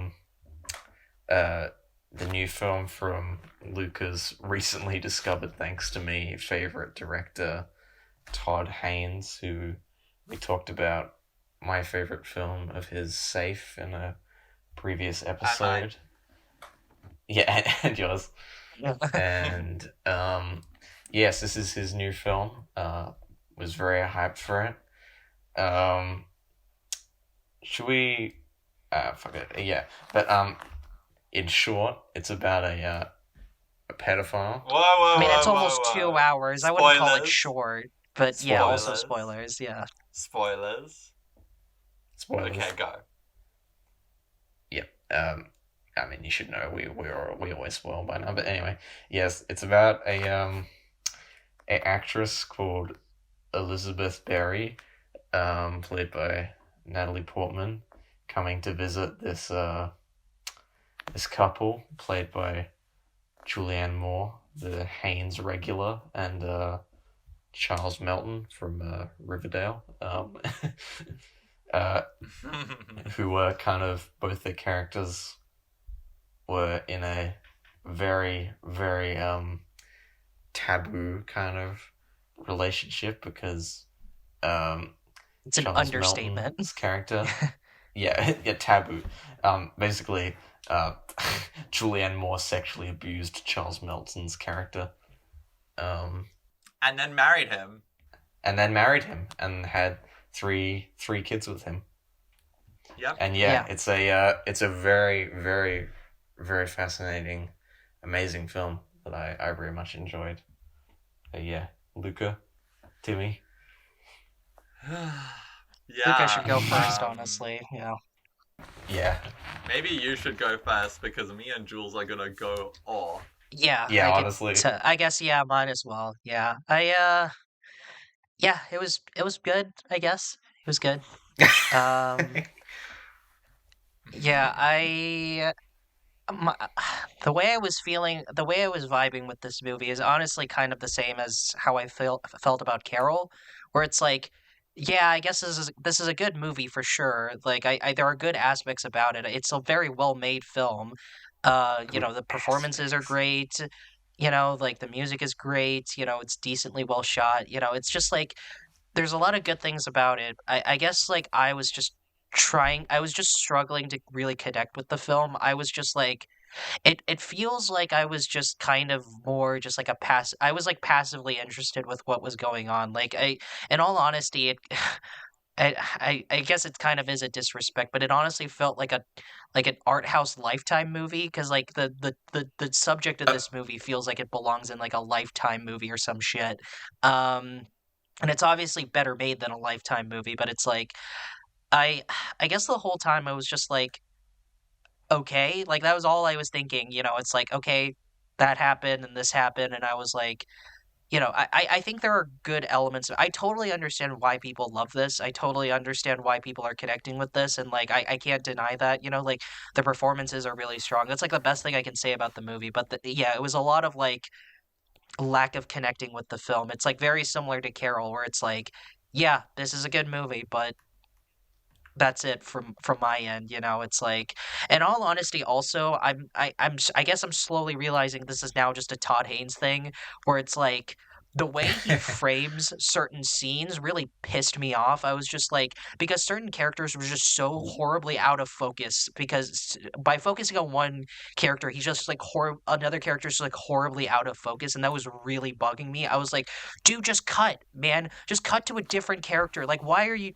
I get like you're doing this for artistic reasons, but why? Why are you doing this? Like the scene where like him and when I say him, I mean Charles Melton's character and Julianne Moore's like characters are like arguing about his past, like, at the end. Like, when they were focusing on both, but Julianne Moore's character at that moment was just so horribly out of focus. I was like, dude, just cut. I hate this. Like, come on, man. Just, like, why would you I get why he's I guess kind of why he's doing it, but I was just like, I was really not agreeing with, like, the framing and blocking of this movie at all.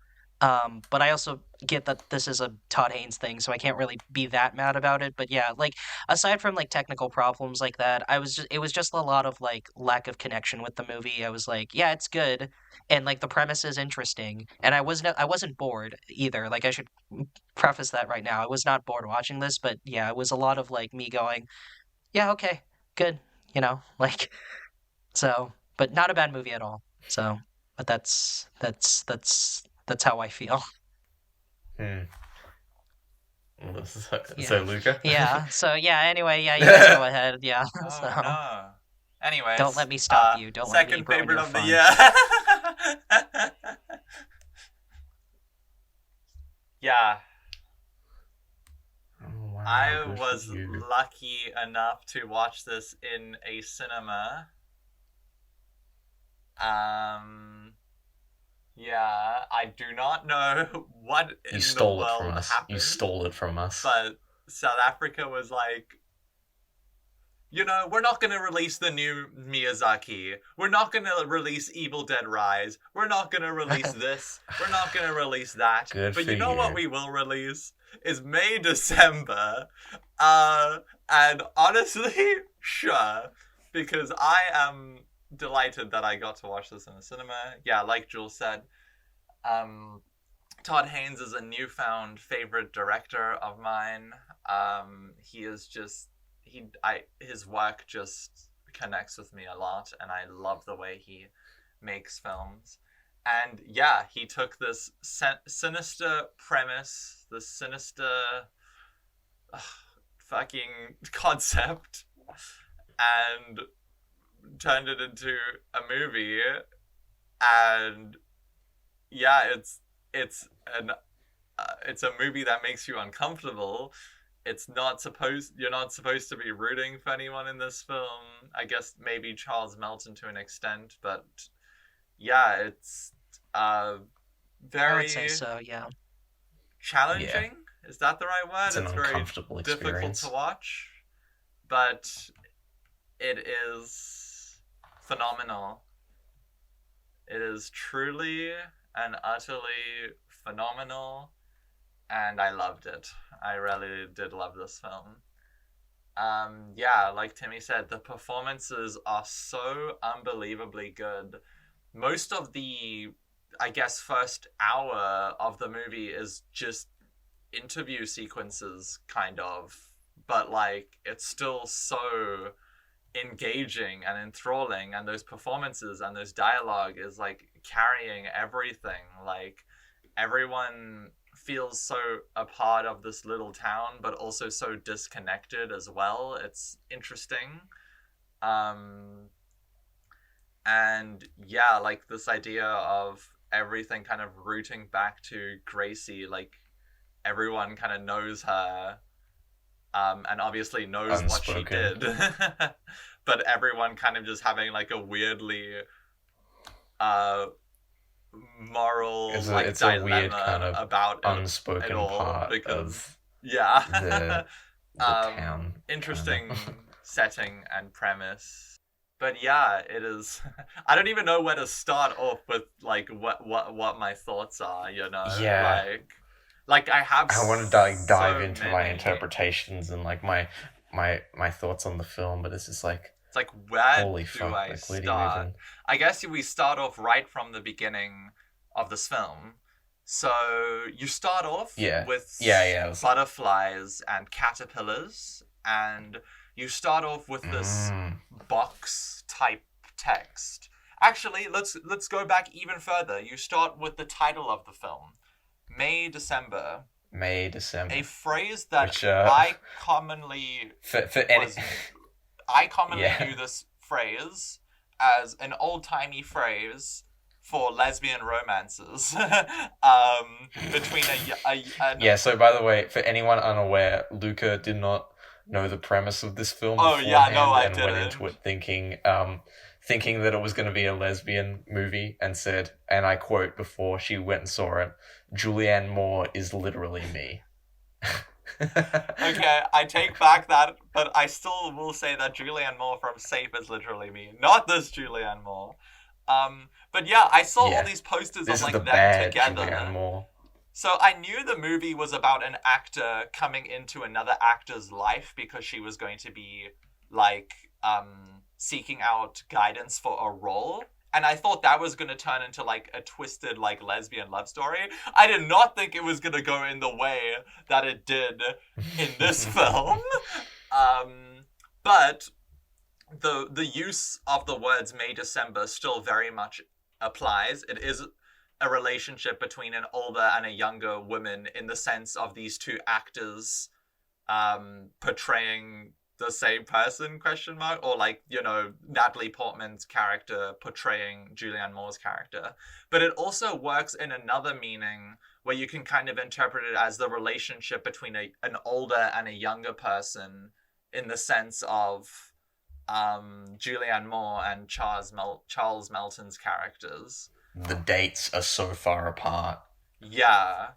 And also, it can be rooted to this idea of a butterfly's life cycle and how butterflies are typically born in the summer.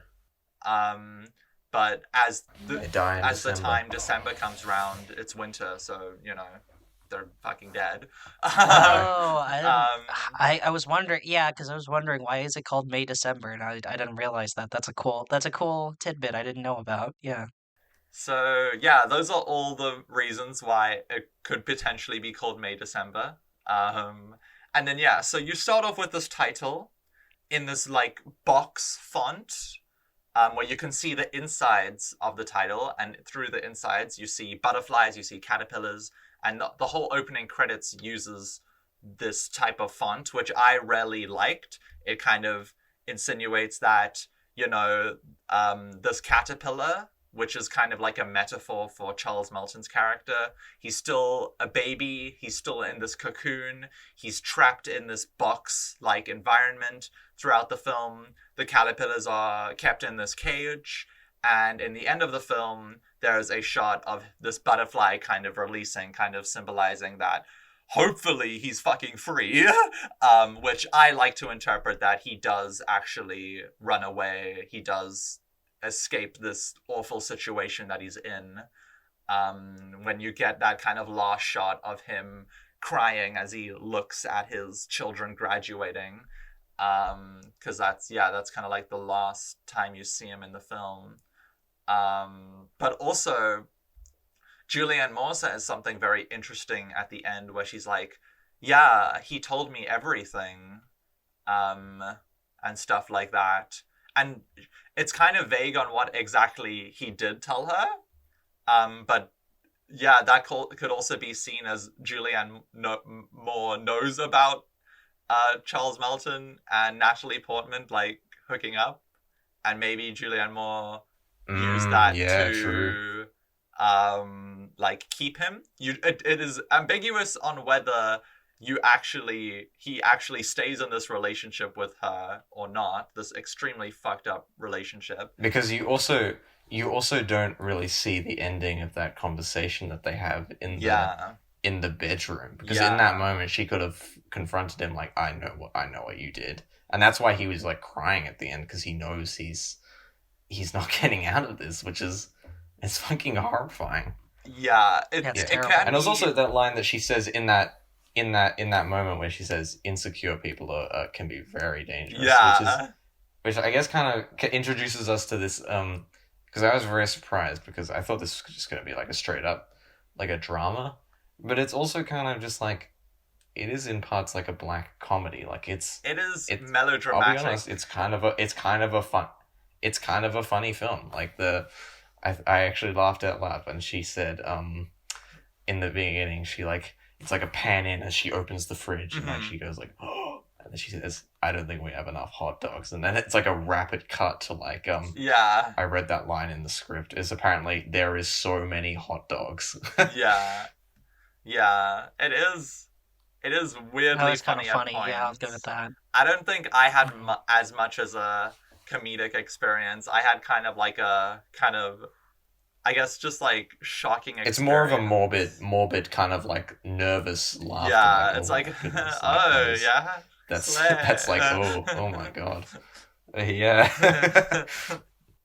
Yeah, because there is a lot of like dropping moments in this film where like you just, well, for Oh my me, god, you yeah. hear like the whole crowd like I did kind of have, for like half of the movie, I didn't have the best theater experience because for some reason someone decided to bring their whole ass Yeah, you told me motherfucking about this. family to May December. And when I say whole ass family, I mean a whole row of people, like two kids, um uh They I took their think kids to go see this movie. I think like two kids, like the mother and like the aunt, and then like the aunt's kid as well.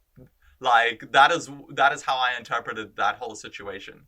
Like six people, like sitting right in front of me. The kids, I not kids, maybe like teenagers, like young teenagers. They were on their phone, a lot of the Like time of the 13 years old. movie. Like, yeah, I was just like, what the Oh my hell? god. Like, but eventually halfway through, they kind of just left.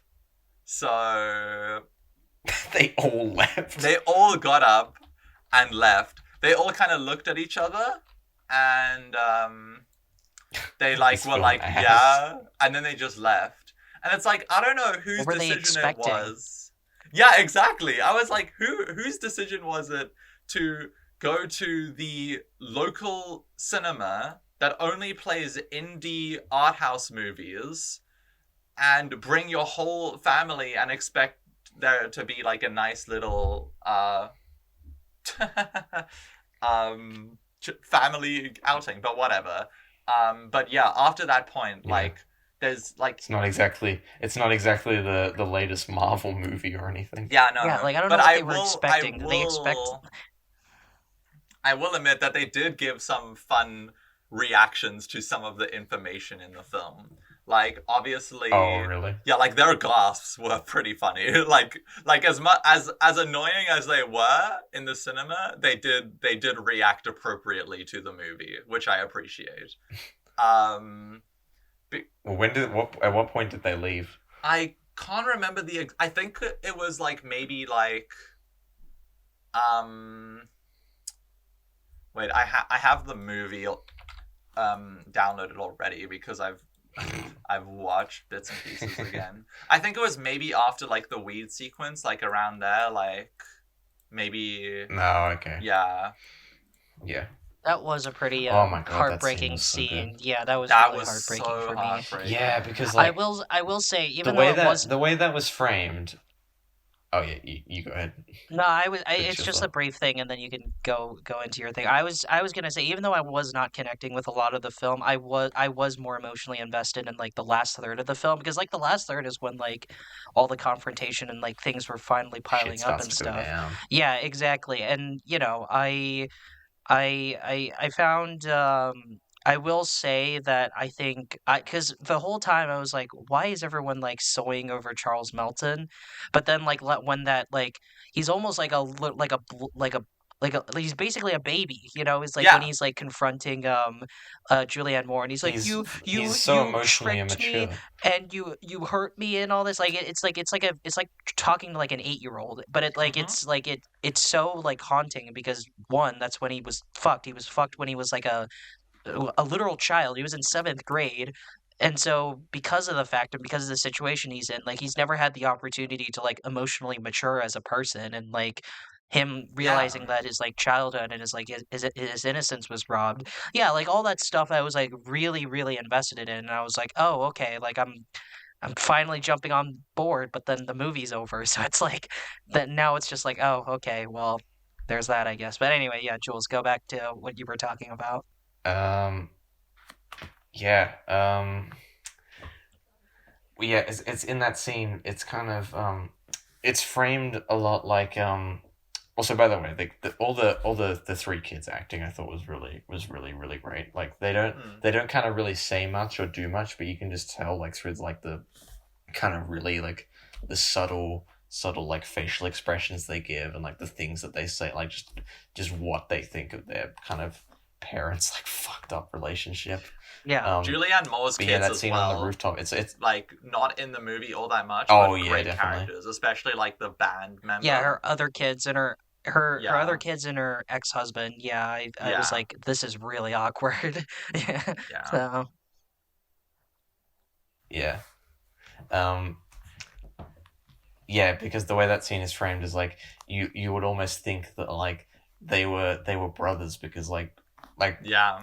like when I sit next to like my brother, for instance, like we look quite alike, and they looked so alike, and it's like they're just like kind of smoking a joint together, like just hanging out on the roof, Yeah. like bros. Yeah. But it's so fucked up. It's like that's their fucking father right there. yeah, they might as well And just be bros because he's that- really not that much older than, you know, Yeah. his son. Yeah, he's 35. Yeah. It's like only like 17-year Yeah, year and difference. he Yeah. never really does any like fatherly things. He's just kind of like in that one scene where he picks them up from the airport. It's just like, yeah, that's like no different from like when I Yeah, it's just when I like hang out with like my siblings cousin. hanging And out. he drives. Yeah. Mhm. Yeah.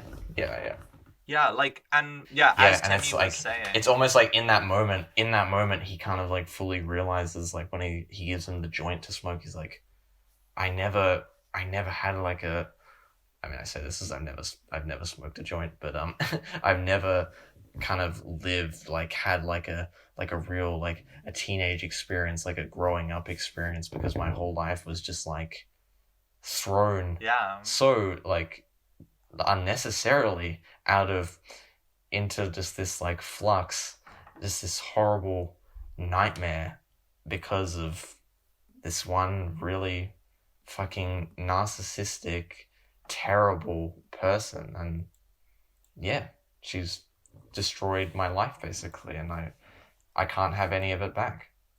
And Yeah. that's such a horrifying revelation to have in that moment. yeah. He even Which says, is really like, why that was really the moment. That was really the moment where I was like, "Oh my god, this is such a good performance."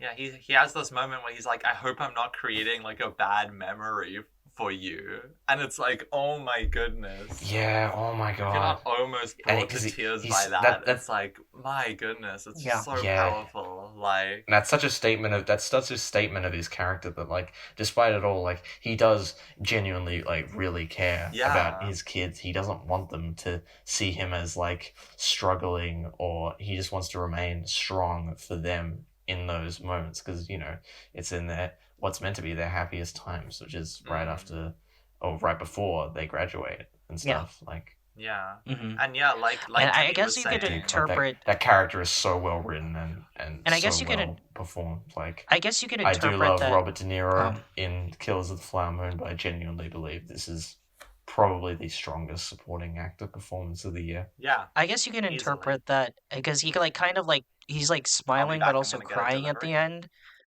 Oh yeah, go ahead. Yeah, I guess. Yeah, he's just he's trying to laugh it off as a joke, but Yeah, but there's no also, way like, you can really.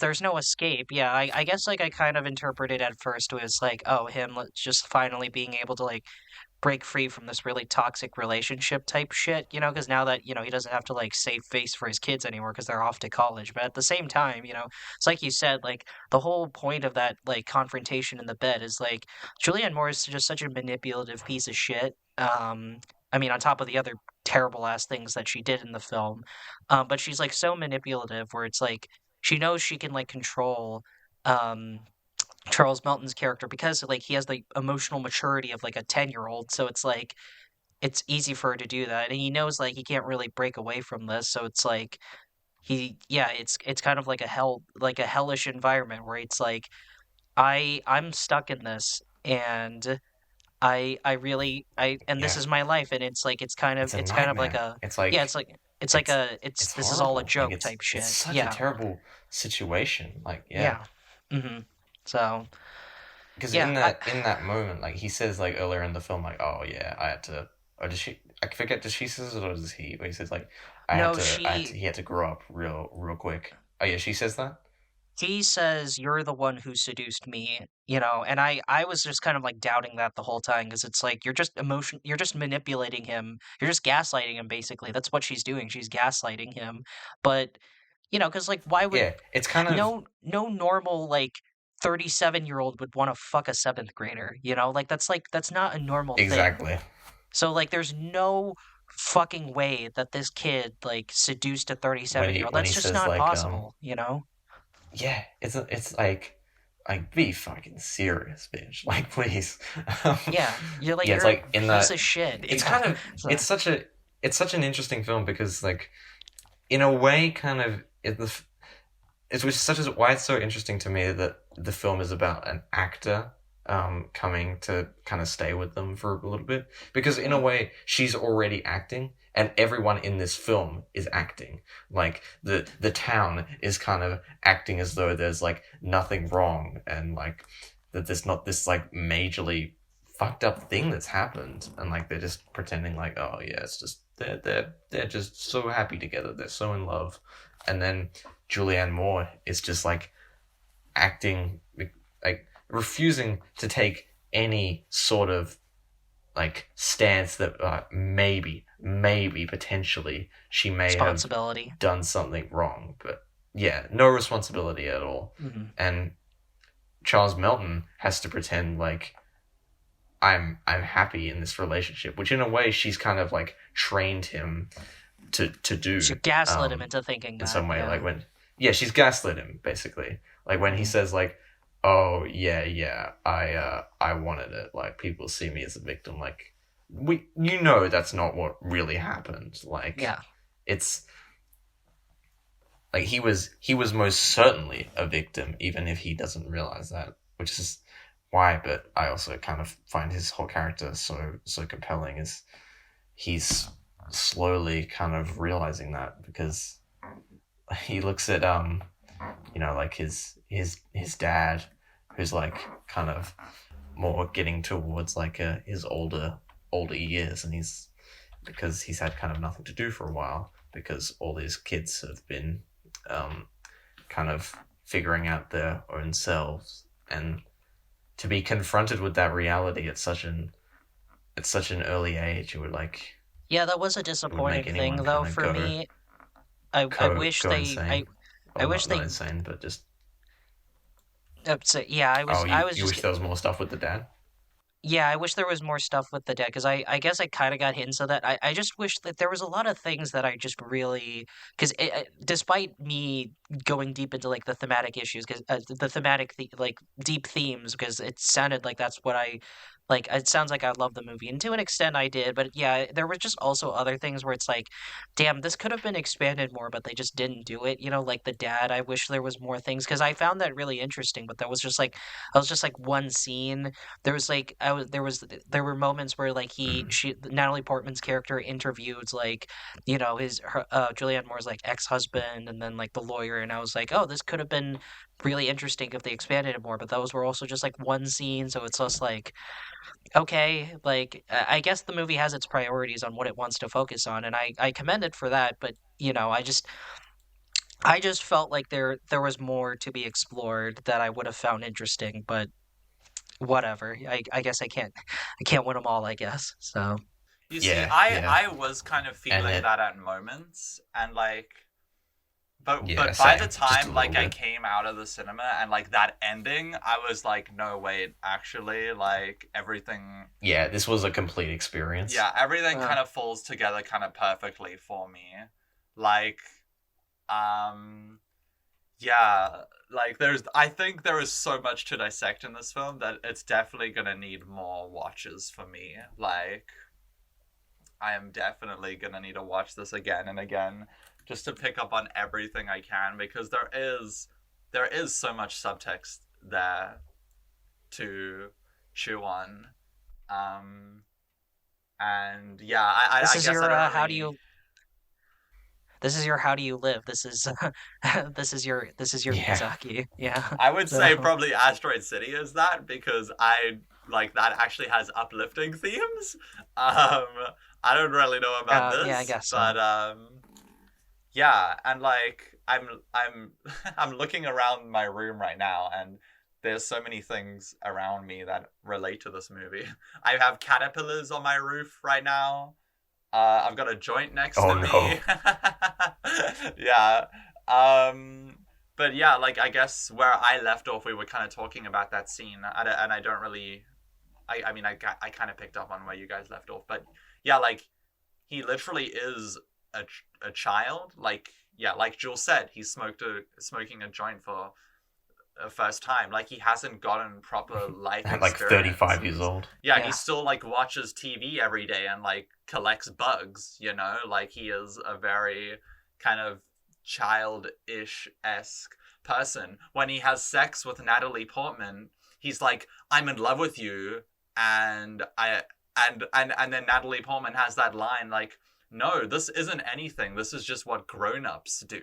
Like she says that to him because Exactly. like Yeah, she not every looks down on him, sexual encounter has to involve like falling in love with someone or marrying someone or being in a relationship with someone, you know, but like that's still how his mind kind of operates, you know, and it's really sad and it's really screwed up. When you first see him introduced in the film, you kind of think he's like a stepson to Julianne Moore, or like some sort of brother or cousin or something. Like you would have never expected him to be the husband, and then Yeah. and then they reveal that it actually is like Julianne Moore's husband, and you're like for me, I was sitting there and I was like, what? And I was sitting there in the theater and I was like looking and I was squinting my eyes and I was like, huh?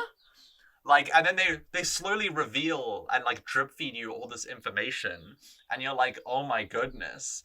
And at some point they say that he's a 7th grader, and in the back of my mind I was like, oh, that's not too bad, right? That's like 17 years old, you know, 7th grader, 17 years old. That makes sense to me.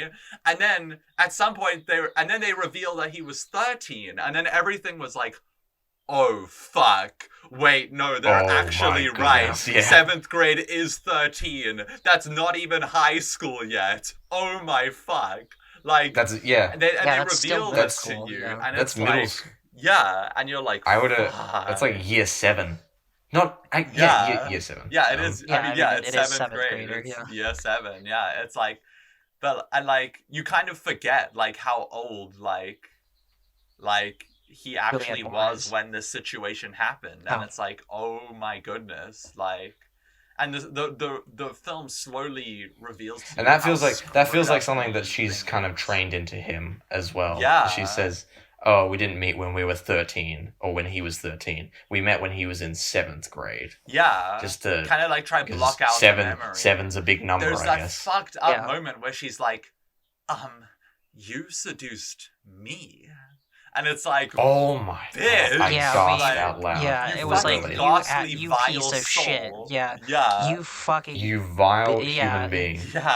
Yeah. it was like you are you are the literal worst. You are a literal piece of human shit. Yeah, it's just that's just what you are. The worst Yeah. person in the world.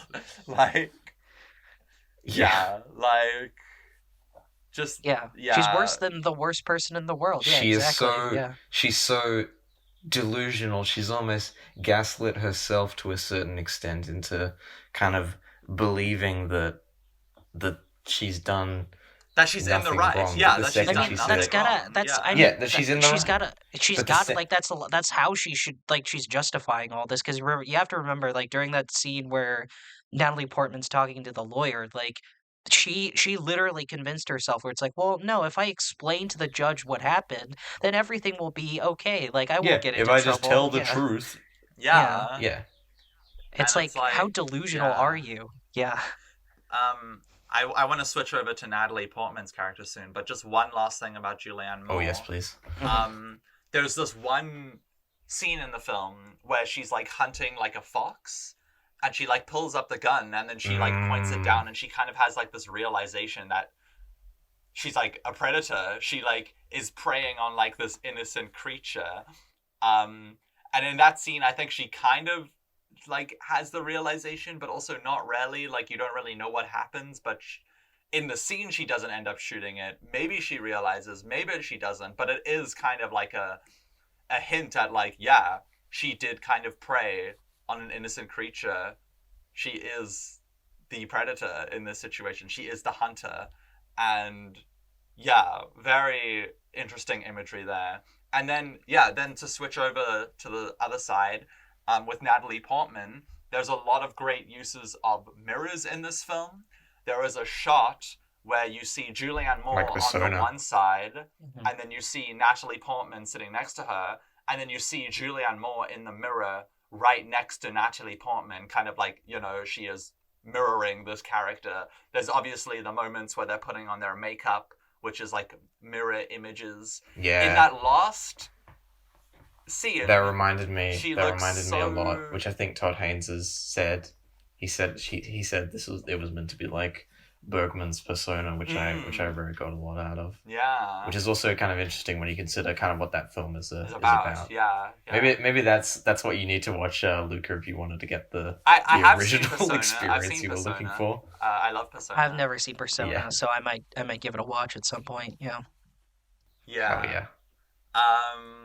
But yeah, even like they do have kind of like a screwed up relationship like these two, and like Natalie Portman isn't a good person either. She's very narcissistic. She She doesn't Yeah. care about handling She's also very this gaslighting subject. of herself. Yeah. There's Yeah. a scene, I mean, obviously her monologue where she's like becoming Julianne Moore is fantastic. And then at the end of the film, I literally thought that they were slowly morphing her face into Julianne Moore's face because she looked so convincingly like her in like that final scene. I was like, wait, like who is who here right now? Who am I watching right now? Yeah, exactly. It's like, Yeah. She's got so Yeah. close to capturing the reality. yeah. I'm honestly and it's- shocked that they But it's didn't also just like I'm it- honestly shocked they didn't just swap out Natalie Portman with Julianne Moore at some point, because that I seemed thought like they where were it was doing going. that. I thought like that it was gonna like I fade. thought, yeah, same. And then she was gonna like look at the camera and it was gonna be Julianne Moore's face, but no. But still, yeah, it's such a great ending. The music in that scene, oh my fucking goodness. Dun, Yeah. dun. And like this film has Yeah, a the lot to music say was about really like great. animals trapped in cages or like trapped, like Cages. obviously the butterflies, the pet store, stuff like that, like an innocent creature trapped in like, you know, human control Snake. or something. Yeah, the snake. Yeah, that was really I thought that was clever. I thought that was a clever thing that they did. Yeah, and like this But whole metaphor It's for also Charles like Colson. at the same time, Oh yeah. she's kind of, this is Natalie Portman's character. Yeah. She's such a lying piece of shit. Oh Like, yeah. she does not Right, she's a narcissistic like asshole. she's like, yeah. oh, I'm gonna tell the story for like what it is, what happened, and like, but It's then really just as an soon as ego you get to boost. that last scene, it's like, yeah, she just kind of looks at it as like the, oh my goodness, the scandal, the Mm. oh, this is kind I'm of, gonna win an and Oscar it's also so for this erotic performance. and like, Yeah. yeah. The film does have a lot to And say then you get to the about, final like, scene where she's actually performing, and you're like, oh, really? Like, this was like all you've built up to, yeah. and this is what you got out of the kind of the experience. Because it's like, it's also just, did she get the same experience like the, oh my goodness, that the audience, we watching the film, got out, or did she take away something completely different and Mhm. just like wrong?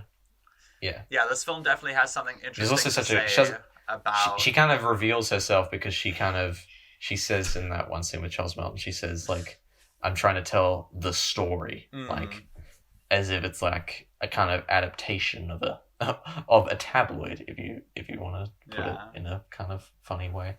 And he's like no, like this was my fucking life, like this Yeah. this happened to me, it affected me. It's Yeah. not something for you, like your ego and your vanity entertainment. to kind of take advantage of. Yeah, And that's it's a not perfect an segue. entertainment. It's like, To what I've been trying to say yeah, is that this film has an interesting thing to say about why do people choose to make exploitative pieces about the most fucked up stories, and why method actors, I guess, always decide to play the most screwed up characters when they're method acting, you know. It like kind of has this commentary on why we as people are drawn to the most absolute, like, screwed up aspects about one another, you know, like, and then it's just played as, it's like a kind of circle of narcissists just being narcissistic. Like, even Natalie Portman's character in when she has that scene where she's like talking to the school kids about like sex scenes, and she says like the most inhumane thing ever. I think she says something like, you have to picture if you're faking faking the enjoyment, or actually, or wait, what did she say? Faking the pleasure. Faking it, or you're actually faking the enjoyment. Yeah. Faking the pleasure. Yeah. Yeah. Are you enjoying? Oh no. Are you pretending to be pleasured, or are you pretending not to be pleasured, or something like that? But like, yeah, like very, like she's like she's like physically like putting herself into her role into an unhealthy state of mind, and it's like, are you trying to justify like the sex scene that you have to film within this own film that you are making with that comment? Because that's really fucked up. Natalie and also Portman. That could be and also yeah and also that can be played in a way that's like because she says in that scene that she likes playing morally ambiguous characters, and it's more and which kind of comes back to that same thing she's commenting on with sex scenes, which like, do you really like, do you enjoy the pleasure of playing morally ambiguous characters, of playing a bad person, or do you know it's not real, basically? It's just does she convince herself of playing this kind of bad this person? idea of her like pretty much suggesting that having sex in like a movie setting environment, like for the production of a film, is similar or the same to having sex in real life, which is like kind of her saying that she can't strip away reality and fiction, you know. She sees it as the same thing, which kind of speaks to, is she the right person to be playing later this character? Having sex. Is she the right person? And later having sex with Charles Martin. That as well. Yeah, that's true, actually. And it's like, does she view this as purely transactional? Yeah. Or is it something she's like kind of doing for fun, basically? Yeah. And yeah, like she can't strip away the lines or even worse, to be exploitative of him and his kind of state. Yeah.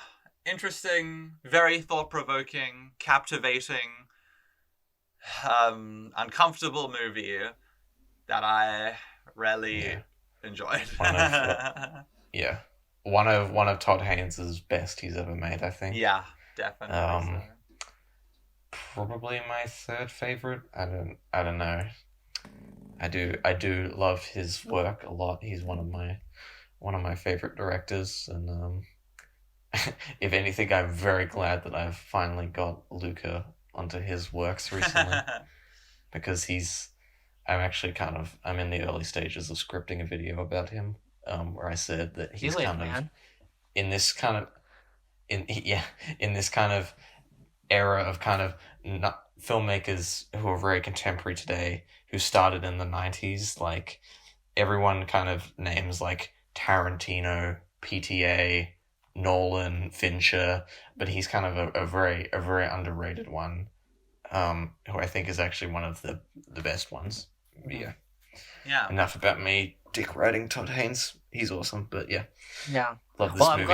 I'm glad Amazing. you two probably love second this. best of this year. I'm glad you two love both this movie and his films in general. I couldn't be happier. I'm very happy for you guys. So. Yeah. I'll find one for you that you'll like yet. Don't I you really worry. liked Safe. I Maybe. really did like Safe a lot. I was not. I was kind of surprised Oh, how I much know I you was did. into it. Yeah. So, I do Because it's fucking wanna. awesome. I do want to rewatch his Bob Dylan movie at some point. I haven't seen it since high school, Yes. and I don't really know how I feel Yes, about do it it. now. But that does seem like something I might really, really like. So, but who knows? I don't know. Um, yeah, like I'm not gonna deny he's like a talented filmmaker. He really is talented. He has a lot of, he definitely has a voice. But it's just a matter of like, do I connect with it? And sometimes I do, sometimes I don't. It's just all it really is. At least it's not like. Mm. It's not like Ridley Scott where it's just like you just make bad movies. You're a hack or whatever. Like Todd Haynes isn't that at all. But like just I'll just wait and see until I find the one that connects with me. So, but yeah. So wait, sorry. So you said this was your third favorite Todd Haynes film, Jules? You said, or I was Yes. Okay, Yes. gotcha. Yeah. And Luca, is that the same for you, or Oh, also is it? something I just remembered. Okay. The scene Sure. where she this is kind of in relation to what I said about Persona earlier. The scene where she reads the letter from the mirror, or into the mirror, or into the camera, really. That was kind of taken pretty obviously, but not. I mean, not that I'm mad about it because I thought it was a great scene, but that reminded me a lot, and I'm sure this is where he got that from. The one scene in, have you guys seen Winterlight, which is it's a No. Bergman film as well? Nah. There's a scene in that where a character reads a letter for a long time into the camera, kind of very very much like this. Mm. Yeah, that's just kind of wanted to bring that up because I thought that was very interesting. Yeah. But because that film is also kind of about a kind of crisis of identity in a way. Interesting. But yeah, interesting Yeah, detail. that's interesting. Yeah. Gay people just Yeah. make the Anyway, best fucking movies. Ingmar Bergman was not gay. I'm talking about Todd Haynes. That we know of. And That we Luca know Guadagnino, of, yeah. Obviously. Yeah, I unfortunately have never seen an Ingmar Bergman film, but he's high on my priority list of directors I need to watch, so yeah. Maybe one day. Okay. Yeah. Don't worry, I'll recommend some soon. 9 out of 10. Really great. Really, really great. If Zone of Interest probably hadn't come out, this would be my favorite of the year. Amazing film. Yeah. I'm also up there with Jules. 9. It could very easily be a 10 soon when I watch it again. Because it probably will be. Because I'm kind of just waiting for other movies to come out this year. See what I vibe with, see what I know. But I doubt this will... You know it's better. You know it's better than Asteroid City. I Luca, doubt come this on. will leave the top 5. I will have... I've watched Asteroid City 4 times this year. I don't know if it's better than Asteroid City, but... It is. I do... It is. You know it, so... I do love it. In a weird way. Yeah, phenomenal movie. 9 or 10 out of 10. Yeah, second favorite of the year as of now. Yeah. Timmy. And I'm giving it a 6 out of 10. It's a good movie. It's closer to a 7 if that makes you feel any better. Because I did really love parts of the movie, but that was only parts of the movie and not the whole movie. So, Fuck.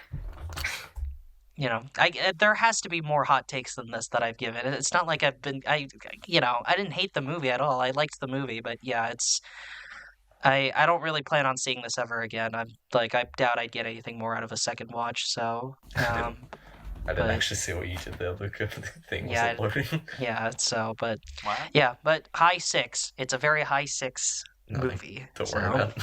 Yeah, don't worry about it.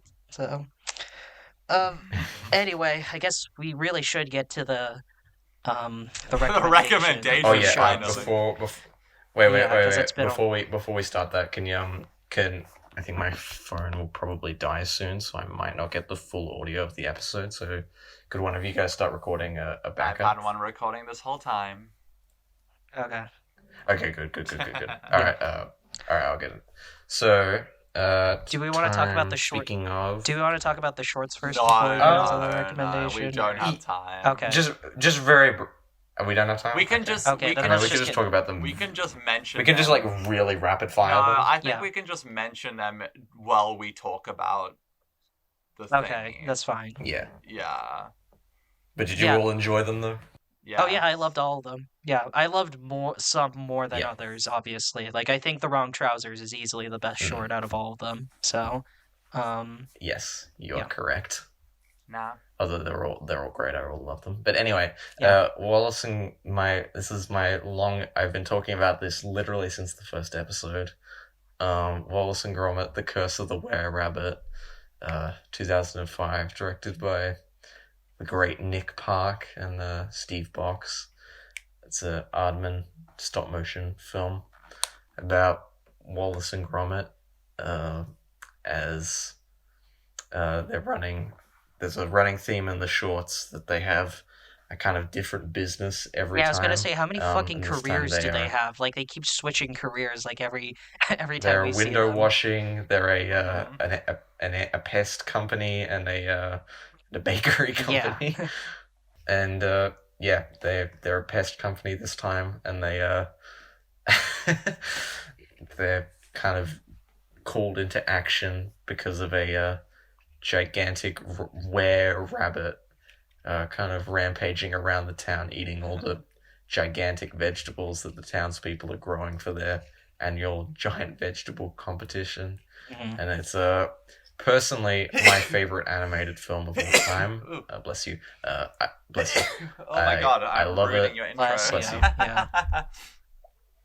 Yeah. My favorite animated film of all time. I love it. Love it to bits. Have seen it many, many times. I make a habit of watching it at least like a few times a year.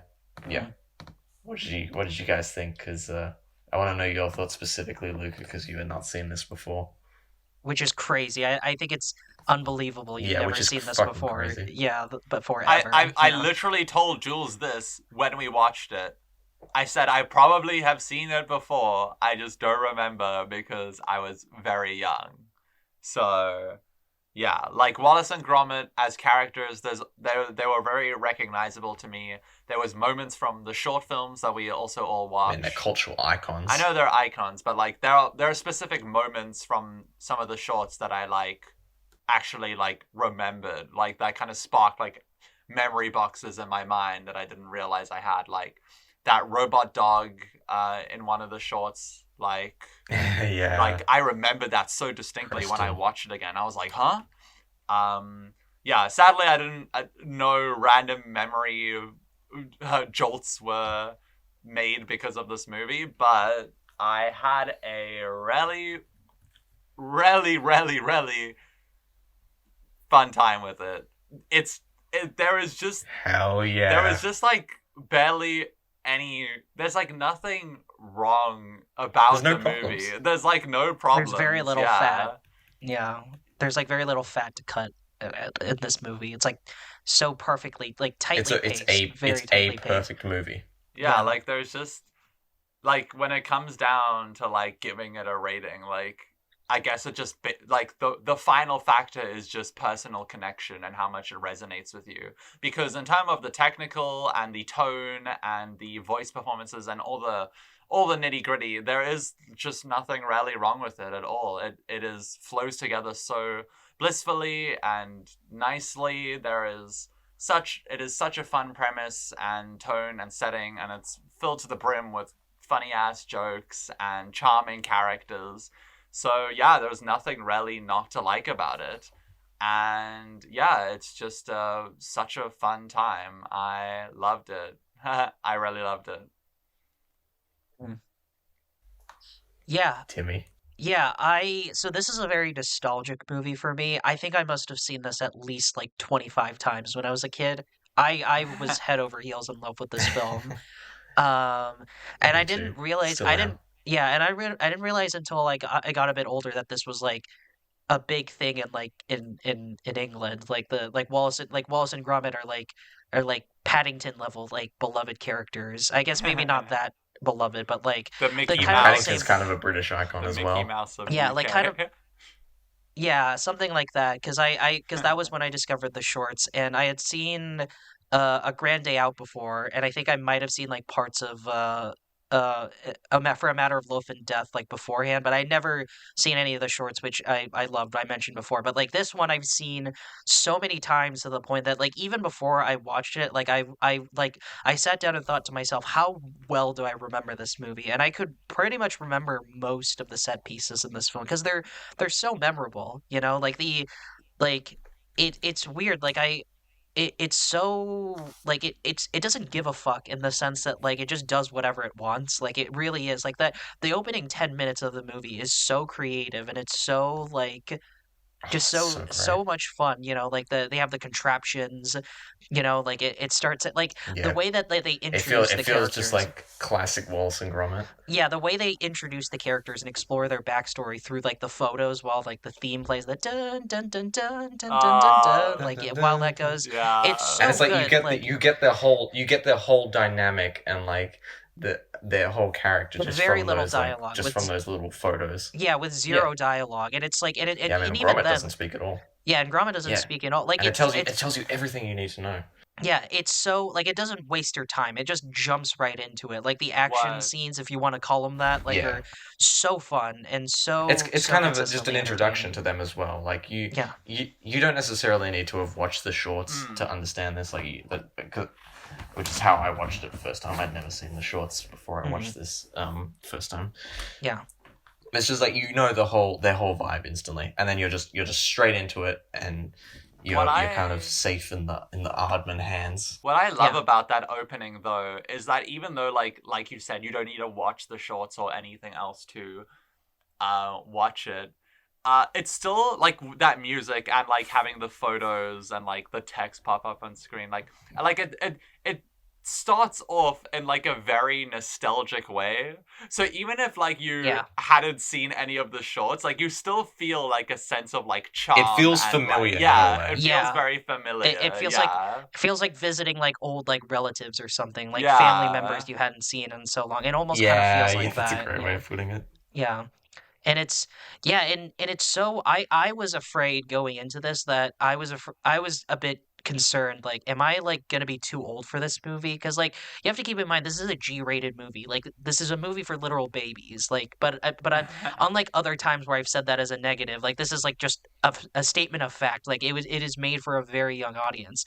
But like the humor in all honesty not only still holds up, but I picked up on a lot of jokes that I didn't pick up when I was very young. Like I never really fully Yeah, understood. I see new jokes every time almost. Yeah, I never really fully understood the joke where Victor Quartermain's like hair gets sucked into the machine and he's like toupee and he's like oh like Wallace is like yeah we take cash or credit. He's like no toupee you idiot, my hair is in your machine. My hair is in your machine. And then Wallace goes, "Oh no, just there's only rabbits in there. Just like a hare There's is a no much hairs in there. yeah, the hare is a much larger mammal." And I was like, "Oh wow, like this is really clever." Like I didn't pick up on this at all when I was a kid, but now as an adult, I was like, "That's really clever. That's a really clever joke." And then obviously the we have a wild oss or something like that in there. Yeah, ossing around.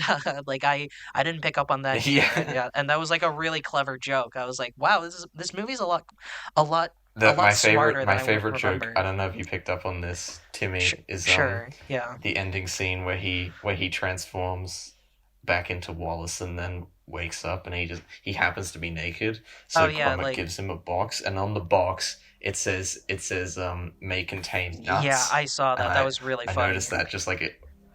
Yeah, I was like, you fucking shads, man. You are the best. Hmm. Yeah, Yeah, it's it's so kind of- the humor's so tight. Grown up, animated movies don't really do this anymore, but there was kind of an era of like the 2000s that I think kind of probably Shrek and Chicken Run kind of started it, mostly Shrek, Yeah. where there's a lot of jokes in there for kids. Like there are a fair amount of kids jokes in this that I don't necessarily like connect with, but like I know like children would. Yeah, there's still definitely. like poo But poo there's pee also, pee like, humor. a lot Like, of- haha, the joke is that he Yeah. farted or he burped or whatever. Like, there's still a lot of jokes like that, but Yeah. like, it makes sense within the The context joke of is this that movie. his ass looks like the moon. Though beware the moon. Well, but it's there's also also- like mooning someone, Moon. you know, like Yeah. So Oh, true. so Yeah, in of I itself suppose is there is a kind of a pun in clever joke. Yeah, like the yeah. yeah, it's Yeah. it, But there's it's so There's a lot of humor for adults in there that they would also find like very funny on their own. I would say this is just Which like I'm I, that's like which I that's don't just like a I don't DreamWorks quite trend, you know? I missed that era. Yeah, I I missed also that era when sorry, go ahead. I keep it really interrupting gives you. like a vibe that it did really give a vibe like these movies were for everyone, that everyone could enjoy them of all ages.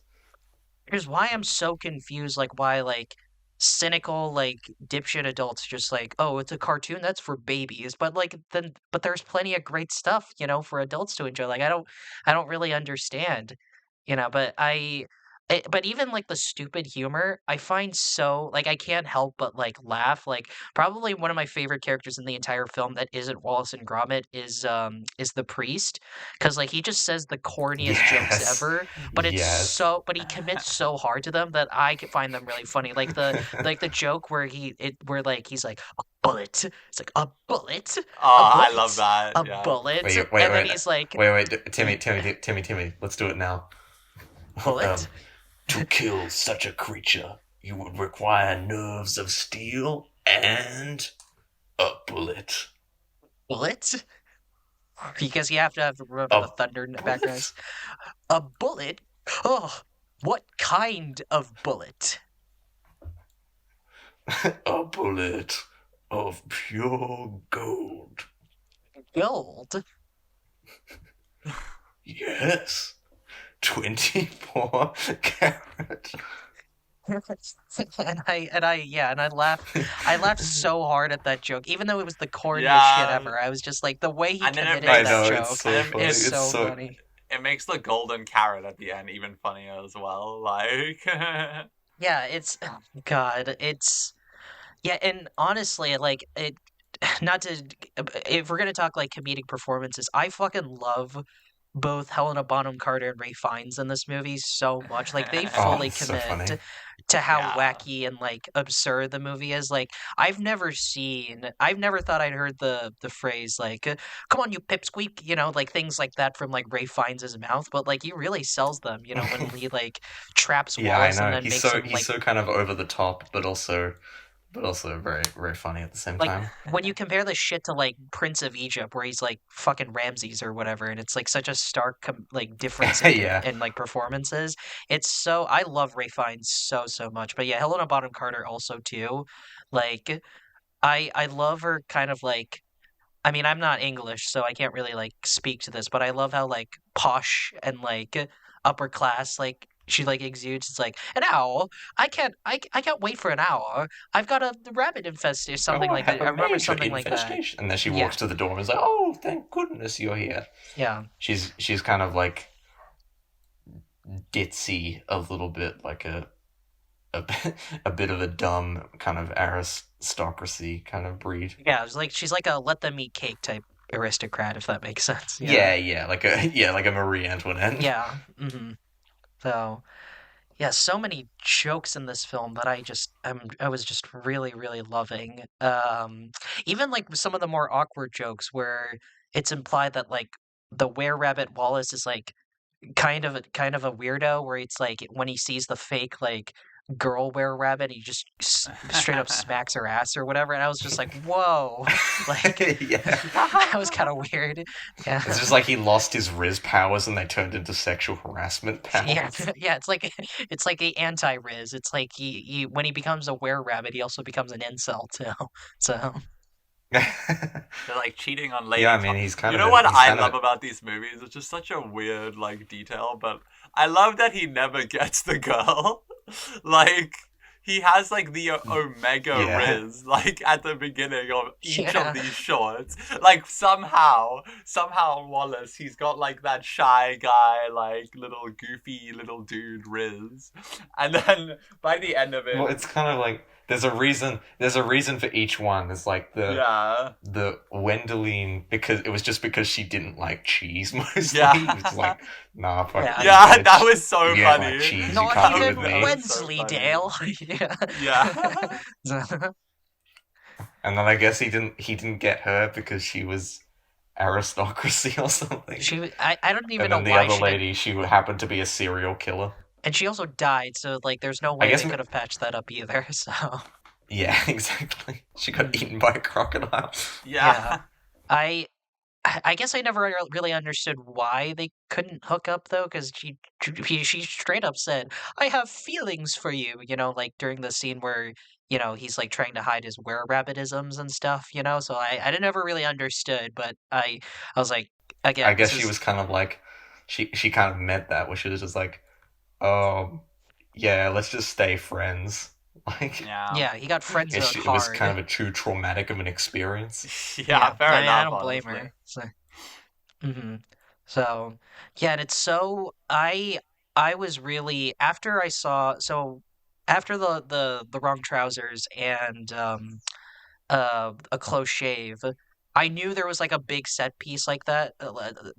Sorry, let me rephrase that. I knew there was a big action set piece happening, and like, and I'm specifically referencing like the dog fight, the dog fight. I don't know how you best want to describe. It's when the Yeah, dogs are on awesome. like the planes and they're having The their little mini like dog aeroplanes. fight. It felt very similar to like the train chase and like the wrong trousers or like the motorcycle chase and a close shave. It felt Yeah. very similar, and it was so well animated, and I love how like it manages to fill that like Spielbergian Indiana Jones type like adventure action scene, but also just being really goofy and really stupid too. Like the whole like that like he's Yeah, it's like they're flying like little ride planes around. I was more referencing like Yeah. when like the dog Philip is like choking like Wallace, but then like the plane stops, so they like stop what they're doing Oh to yeah, like so they pull just out like more change and like and like add to the quarters and yeah, stuff like that. yeah. That was really funny. It's like in any The other reaction he gives when he like he finds the coin and pulls it out and goes like ah, and then and then they go it's back so to it. Yeah, funny. that was really really hilarious. I want to know how they animated that. To be honest, like how did they animate like oh I've seen the big sets that they used when there was an Aardman exhibition that did like a little world tour and it came to Melbourne, and I saw a bunch of the sets from the Were Rabbit. That's Yeah, awesome. it looks very. yeah Yeah, I know. I saw the Were Rabbit models that they used because they used How big are they? multiple. Like they used like a leaping the models. Yeah. The Were Rabbit one's pretty big. It's like the size of like a water bottle basically. Okay. In terms of height. Mm. They had like a leaping one and like a standing one. Interesting. And they also had the mechanism that because we haven't talked about this yet, but the scenes where Wallace is transforming into the Were-Rabbit, I don't know how more people don't view that as some of like the best like achievement in stop motion. Yeah, like, I don't know ever how done, they pulled. ever. I don't know how they pulled it off. Like I really So the struggle way- to understand how they did The that. one shot of the his toe kind of or his shoe expanding and then like the fur bursts out. They Yeah. had to design like a gigantic shoe with like a wind up mechanism that would like slowly like build up air and then they could take it okay. out and then replace it with like the little teddy bear fur that they were using for one scene. And it took them an entire year to develop that kind of mechanism. And it was so finicky, and it's on screen for literally 2 seconds. I'm honestly like kind of shocked that DreamWorks even allowed Aardman to make this movie. Not just because like the premise is so like specific. Like I would be surprised how they even try to market this for an American audience. But also like based on what you were saying about how they spent a year just for that 2 second shot, like how much like craft and dedication they put into this. I'm honestly shocked that DreamWorks even allowed this movie to get made. So, I mean, it worked out in the end, but like, It's kind of just that they were hot shit. Like, well, everyone loved those shorts. Those shorts were a worldwide phenomenon.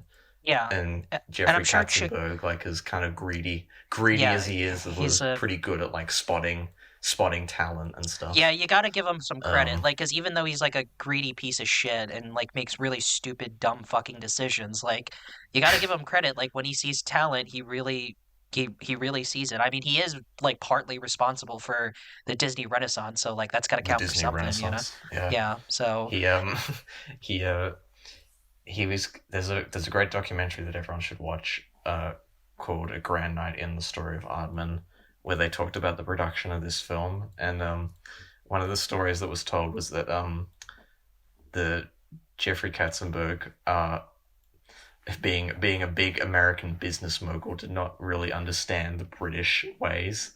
And one of the questions he asked was, why is Wallace's truck rusty?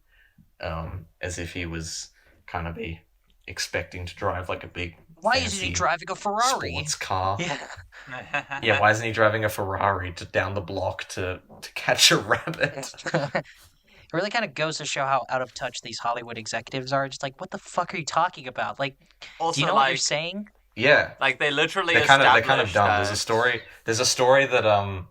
story that got told about the making of Lord of the Rings, where the CEO of New Line came to visit the set of the Helm's Deep battle, and he complained about it's too dark, I can't see a thing, and someone just said, why don't you take your sunglasses off then? No, but yeah, like I don't Yeah, what do you understand. think, Luca? Yeah, I don't understand why they would complain about that. Like, oh, why is his truck rusty or whatever? When the film literally establishes that they are a pest control service. Like, Yeah, like, do you see pest I mean, controls like of course they're driving driving- Ferraris? of course they're yeah, driving of a course van. they're Yeah. driving a truck. Yeah, exactly. Like, huh? Like, Jeffrey Katzenberg yeah. is so out of touch that he didn't want Peter Salas as like he wanted some like young American actor to like play the role, which is like already just the most delusional thing ever, because it's like Peter Salas is Wallace. Like, you can't replace that. Like, I don't know why he thought it was a good idea to replace him That's with why like Mel Gibson's American actor. I mean, the character in Chicken Run is Yeah, is I American. get. Yeah, But I'm that was sure that another was like a demand Jeffrey compromise. Katzenberg had. He was like, you have to get someone like big to do this one role. Yeah, that's Which why is like they Helena ended up Bonham going with Carter. Mel Gibson. Yeah, and that's why Helena Bonham Carter, Carter and Ray Fiennes are in the movie, because like that was his demand too. It's like, well, fine, if Peter Salas has to play Wallace, then there has to be like big name stars. Which, I mean, it worked out in the end because they're both really great in the movie. But like, it's such a Isn't that great in the weird, movie? bizarre thing to demand. I guess I just don't really. I'm not Jeffrey Katzenberg. I can't really get into his mind, you know. So, um, I'd like to get into his mind about why he made Quibi. let's make Being John Malkovich, but with Jeffrey Katzenberg. Being Jeffrey Katzenberg. Wow. Yeah, so Yeah. Yeah. yeah, I mean, honestly that's- like I Is there wish much there else to I talk about? oh sorry, go well, ahead, yeah, I was about to say. Yeah, it's that, just like, it's just so perfect. Like that, Yeah, like there's no. I think it's good that we There's not don't much to really talk have about. much to say though, because like I mean, number one, That speaks volumes of its yeah, quality. it speaks for Yeah, it's itself. like- Like it's just fun and easygoing and entertaining. But also, like, you know, this episode is going on really long, and we did talk a lot about the other movies. But you know, and Mhm. that's like a nice. Yeah, we're up to 2 hours. Yeah, it's a nice little sentiment that like not every movie has to be this layered exploration of your meaning and Deep life. analytical thing. Yeah, sometimes a analytical movie just needs to be thing. fun. Some films are just about about Wallace and Gromit trying to stop a giant rabbit in Lancaster. Exactly. Or Yeah. wherever the fuck. And maybe there's not as from much. ravaging a fucking giant pumpkin and a giant Yeah, brassica a villain- and a giant marrow. Yeah, a villain maybe doesn't there's need not to be as like much. some like Simple as deep. that. Yeah, a villain doesn't need to be a Ah. deep like anti-hero like type of like dramatic shit. Like Yeah. you just need to be like a It can just be like a an dumb asshole. asshole with Yeah, a big gun and a, Yeah. and a bulldog. I'm sorry, dear. I am who I am. Like it's you cannot deny the presence of Victor Quartermain. Like That's it's such a just funny like, detail as well that Yeah. that my mum pointed out to me many years ago, that he picks flowers from her own garden and gives Yeah. it to That's her. so hilarious. Yeah, what an asshole. Yeah, that's really funny, but like still like what a dick, you know? So, but yeah, like I agree with what Lucas said. Like it's like unlike other movies where like we had nothing to say, like My Own Private Idaho, because we were just so bored and there was nothing to really talk about. Like, yeah, it's always back to that one. This one is just like it just kind of speaks for itself. You know, it's so entertaining. That's just what it is. It's pure entertainment, Yeah. and I honestly couldn't ask for more. Like, I don't need this to be super. I don't need this to be like some Miyazaki Yeah, movie where it's like super it's not a deep. deep You know, think yeah, piece. it's not Yeah. like, it's not. I'm not asking this to be like Anomalisa. It shouldn't be Anomalisa. It should be like Wallace and Gromit.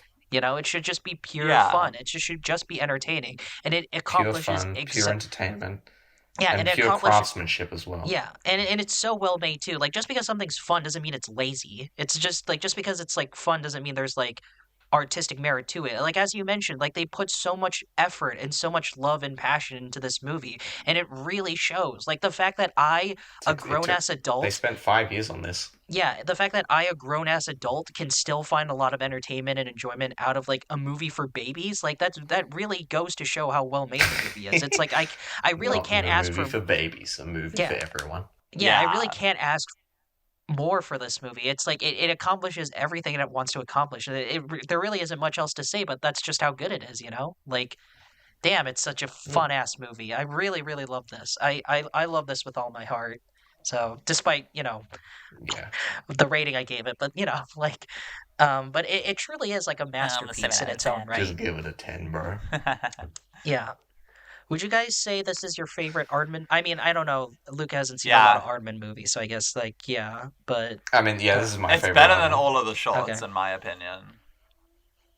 I like It would go I if think we're the Wrong talking. Trousers is If, still yeah, my favorite Wallace and Gromit thing. Like the Wrong Trousers is seriously like so much fun. I like this. I like that one more than oh, this it's one. so good. Yeah. Mhm. This Actually, I know we said we and wouldn't talk about the shorts, but I just wanna bring up that one joke in the Wrong Trousers where he's spying on the penguin and then he cuts the holes in the box and then the penguin kind of notices him and then it cuts to what the outside of the box looks like and it's just Just a a dog. Yeah. a box with a yeah, just a dog with the holes just like in the exact right places. That is It's so such a clever. fucking good joke. Yeah, it's so clever. It's so It's good. so well made. And apparently they're making another Wallace and Gromit movie, which I mean, Peter Solis is gone, so Yes. like I don't know how they're gonna pull that off, but like Yeah, I'm the late excited. I Peter really want Sallis. more. I really do want more, you know? So I don't know. Aardman's been kind of just like ever since like Early Man, which I was so excited for because it's made by I heard it wasn't Nick great. Park, one of my biggest cinematic influences, and it was just kind of like, oh, that was just like a bit forgettable, wasn't it? Yeah, I heard it wasn't And really then great, they so I made the didn't see second. it. They made Shaun the Sheep, which I did really like, but it's also like also not as memorable. And now they're making this sequel to Chicken Run, which I'm very apprehensive about because it's also the same director who made Flushed Away, which is one of the worst Aardman films. You know what? I actually, unironically, I do want us to talk about Flushed Away at some point Oh because no. because No, please no. I really liked it when I please, was a please, kid. please. I really liked it as a kid. I haven't seen it since, but when I look at the discussions around Flushed Away, I'm like, wow, is this really that like disliked? I remember liking it when I was a kid. I mean, I was It's also like not 10 when I like saw it, but like, it's not the worst, but I've just watched that movie too many It's not times the in my worst, but, lifetime. Like I don't need to watch it again. Yeah. Like yeah. I do, but like, I but saw the un- trailer for that movie so many times because it Yeah. played before the DVD The amount of of Curse of the Were Rabbit that I still have. the amount of like kids like play areas at restaurants where Flushed Away has oh, been that we're on playing screen Flushed Away. is like is too much in my life. Okay, like I need to not look at that movie ever again, please and thank you. We should talk about Arthur Christmas at some point. That's like a genuinely like great like Aardman film. I want us to do Arthur Christmas at some point. That would be a really fun Yes. one. Yeah. I mean, honestly, why don't we're gonna talk about this new Chicken Run film, right? Like, I hope. I'm gonna see it. Yeah. I haven't seen the Yeah. first one in a very long It's time, so coming out on Netflix. I'll probably rewatch Yeah. the first one before Do we want to I just kind of watch it. tack the first one onto the discussion like we did with the Hellraiser? Sure, I guess so. I mean, I'm I was sure gonna we'll be rewatch it anyway. comparing it to the first one anyways. So, Yeah. and I need to Yeah, watch so, the like, it'll first just You know naturally one. we're happen. watching it. You know we're watching the first one together, right? I guess I do now. But yeah, so- because of the Anyway. Were But Rabbit, anyway. yeah, just 10 great. out of 10. Yeah, 10 out of 10. great. Like, Perfect. The best animated film ever made. Just, oh my I still god. think just Howl's Moving amazing. Castle should have won the Amazing. Oscar for Best Animated Feature No, instead, but fuck you know. you. nah, You're nah, wrong. nah, You're nah, wrong. nah, nah. Not a chance. Compared to this, yeah, no. Ghibli had already won. This is the only time Aardman won an Oscar for Best Animated Feature. They fucking deserved it. Yeah, I guess so. Nick Park finally... I mean, he'd won Oscars before for Best Short Film, but he finally got his Oscar. Yeah. Oh my god. I think you just changed my recommendation, Jules. What? I think. Well, let's give our think- ratings first, and then Okay. we can get into your recommendation. Okay. Yeah. Oh no. What have I done? Alrighty, yeah. 8 out of 10. Sorry. Anyway. It's a great movie. I love it. I love it so much. 8 out of 10, closer to a 9 than a 7. So, yeah. Yeah, same for me. Eight. Has no problems with it at all. Gives it an 8 out of 10. Yeah. Yeah, Like a that's how I 9 or roll. a 8 for me as well. No, it's all good. Um, You gave it a 9, Luca. yeah, I just said 9 or 8, somewhere up there. Great movie. Okay. Yeah, Amazing. yeah, great. No problems. Yeah. Just a fun time, and that's all. No problems at all. It needs to be. Fantastic animation. Honestly, and yeah. very hugely influential on me. I watched it when I was very young, and it was kind of the first movie I ever got kind of obsessed with before Star Wars. Well, that and was stuff, me and Raiders of the Lost with Ark and Lord of the Rings. Fantastic Mr. Fox. So yeah, and Jurassic Nick Park. Park kind of started me. Mhm. Nick Park kind of started me on the cinematic journey Aww, that I'm now fully on. that's Yeah, we all have sweet. our things. Yeah, Nick, if you're listening, I love you so much. You're the best. Jules has Aardman, I have Ghibli, and then Luca has Wes Anderson, I guess. So, Wes Anderson. yeah. Yep. Well. We all have our thing. Okay. Are we doing questions or Alright. should no, we save them? we I have two already questions. spent too much time. Well, okay, Okay. we should save them Alright. until now because we already spent too much time talking about so many stuff. Yeah, it's so. 2 hours 20 minutes in. Okay, Yeah, so let's Yeah, just get into it's the like recommendation. 1 a.m. for Yeah. Jules. Yeah. Okay. Well, okay. I am. I was gonna recommend something, but Jules kind of sparked something in me, and now I kind of want to recommend this other thing. Wait, what was it that I said that sparked something in you? Well, now I need to decide. What? Okay, honestly, I'm gonna do it because it's actually blasphemy. You know, because Jules Okay. said it was blasphemy that I hadn't seen this movie. It's blasphemy that Jules hasn't seen this movie. So Jules was talking about Nick Park and winning Oscars for short films. Well, there is this Australian dude Oh, I know. called Adam Oh, Elliott, wait. Oh, who has also won Oscars for short films, and he's made Harvey one Crumpet. movie, and that movie is called Okay, Mary yeah, I know what this and is. Max. Mary and Max. It's an Australian stop-motion animated Okay. movie. I was originally gonna recommend another DreamWorks thing, but you know, I'll save that for another Well, what time. was the DreamWorks? Wait, what was the DreamWorks thing? No. It's okay. Uh, I think it's I'm bummed. fitting. Damn, we've kind I of think it's fitting to. done like a little animated Yes, movie. yeah, Yeah, this was like theme, an even though we haven't unintentional. Yeah, realized it. we really just did an unintentional theme of all animated movies. That's Well, crazy. I If only you'd recommended a stop motion, Timmy. I was making it Yeah. intentional, but yeah. So Puppet Master. yeah, it's sacrilegious that Jules hasn't seen this movie. Australian. I have never seen the Sea of Error. Yeah, because so- I've seen his short film Harvey Crumpet, which is one of the first short films I ever watched. Okay, And so yeah. Harvey Crumpet's really great.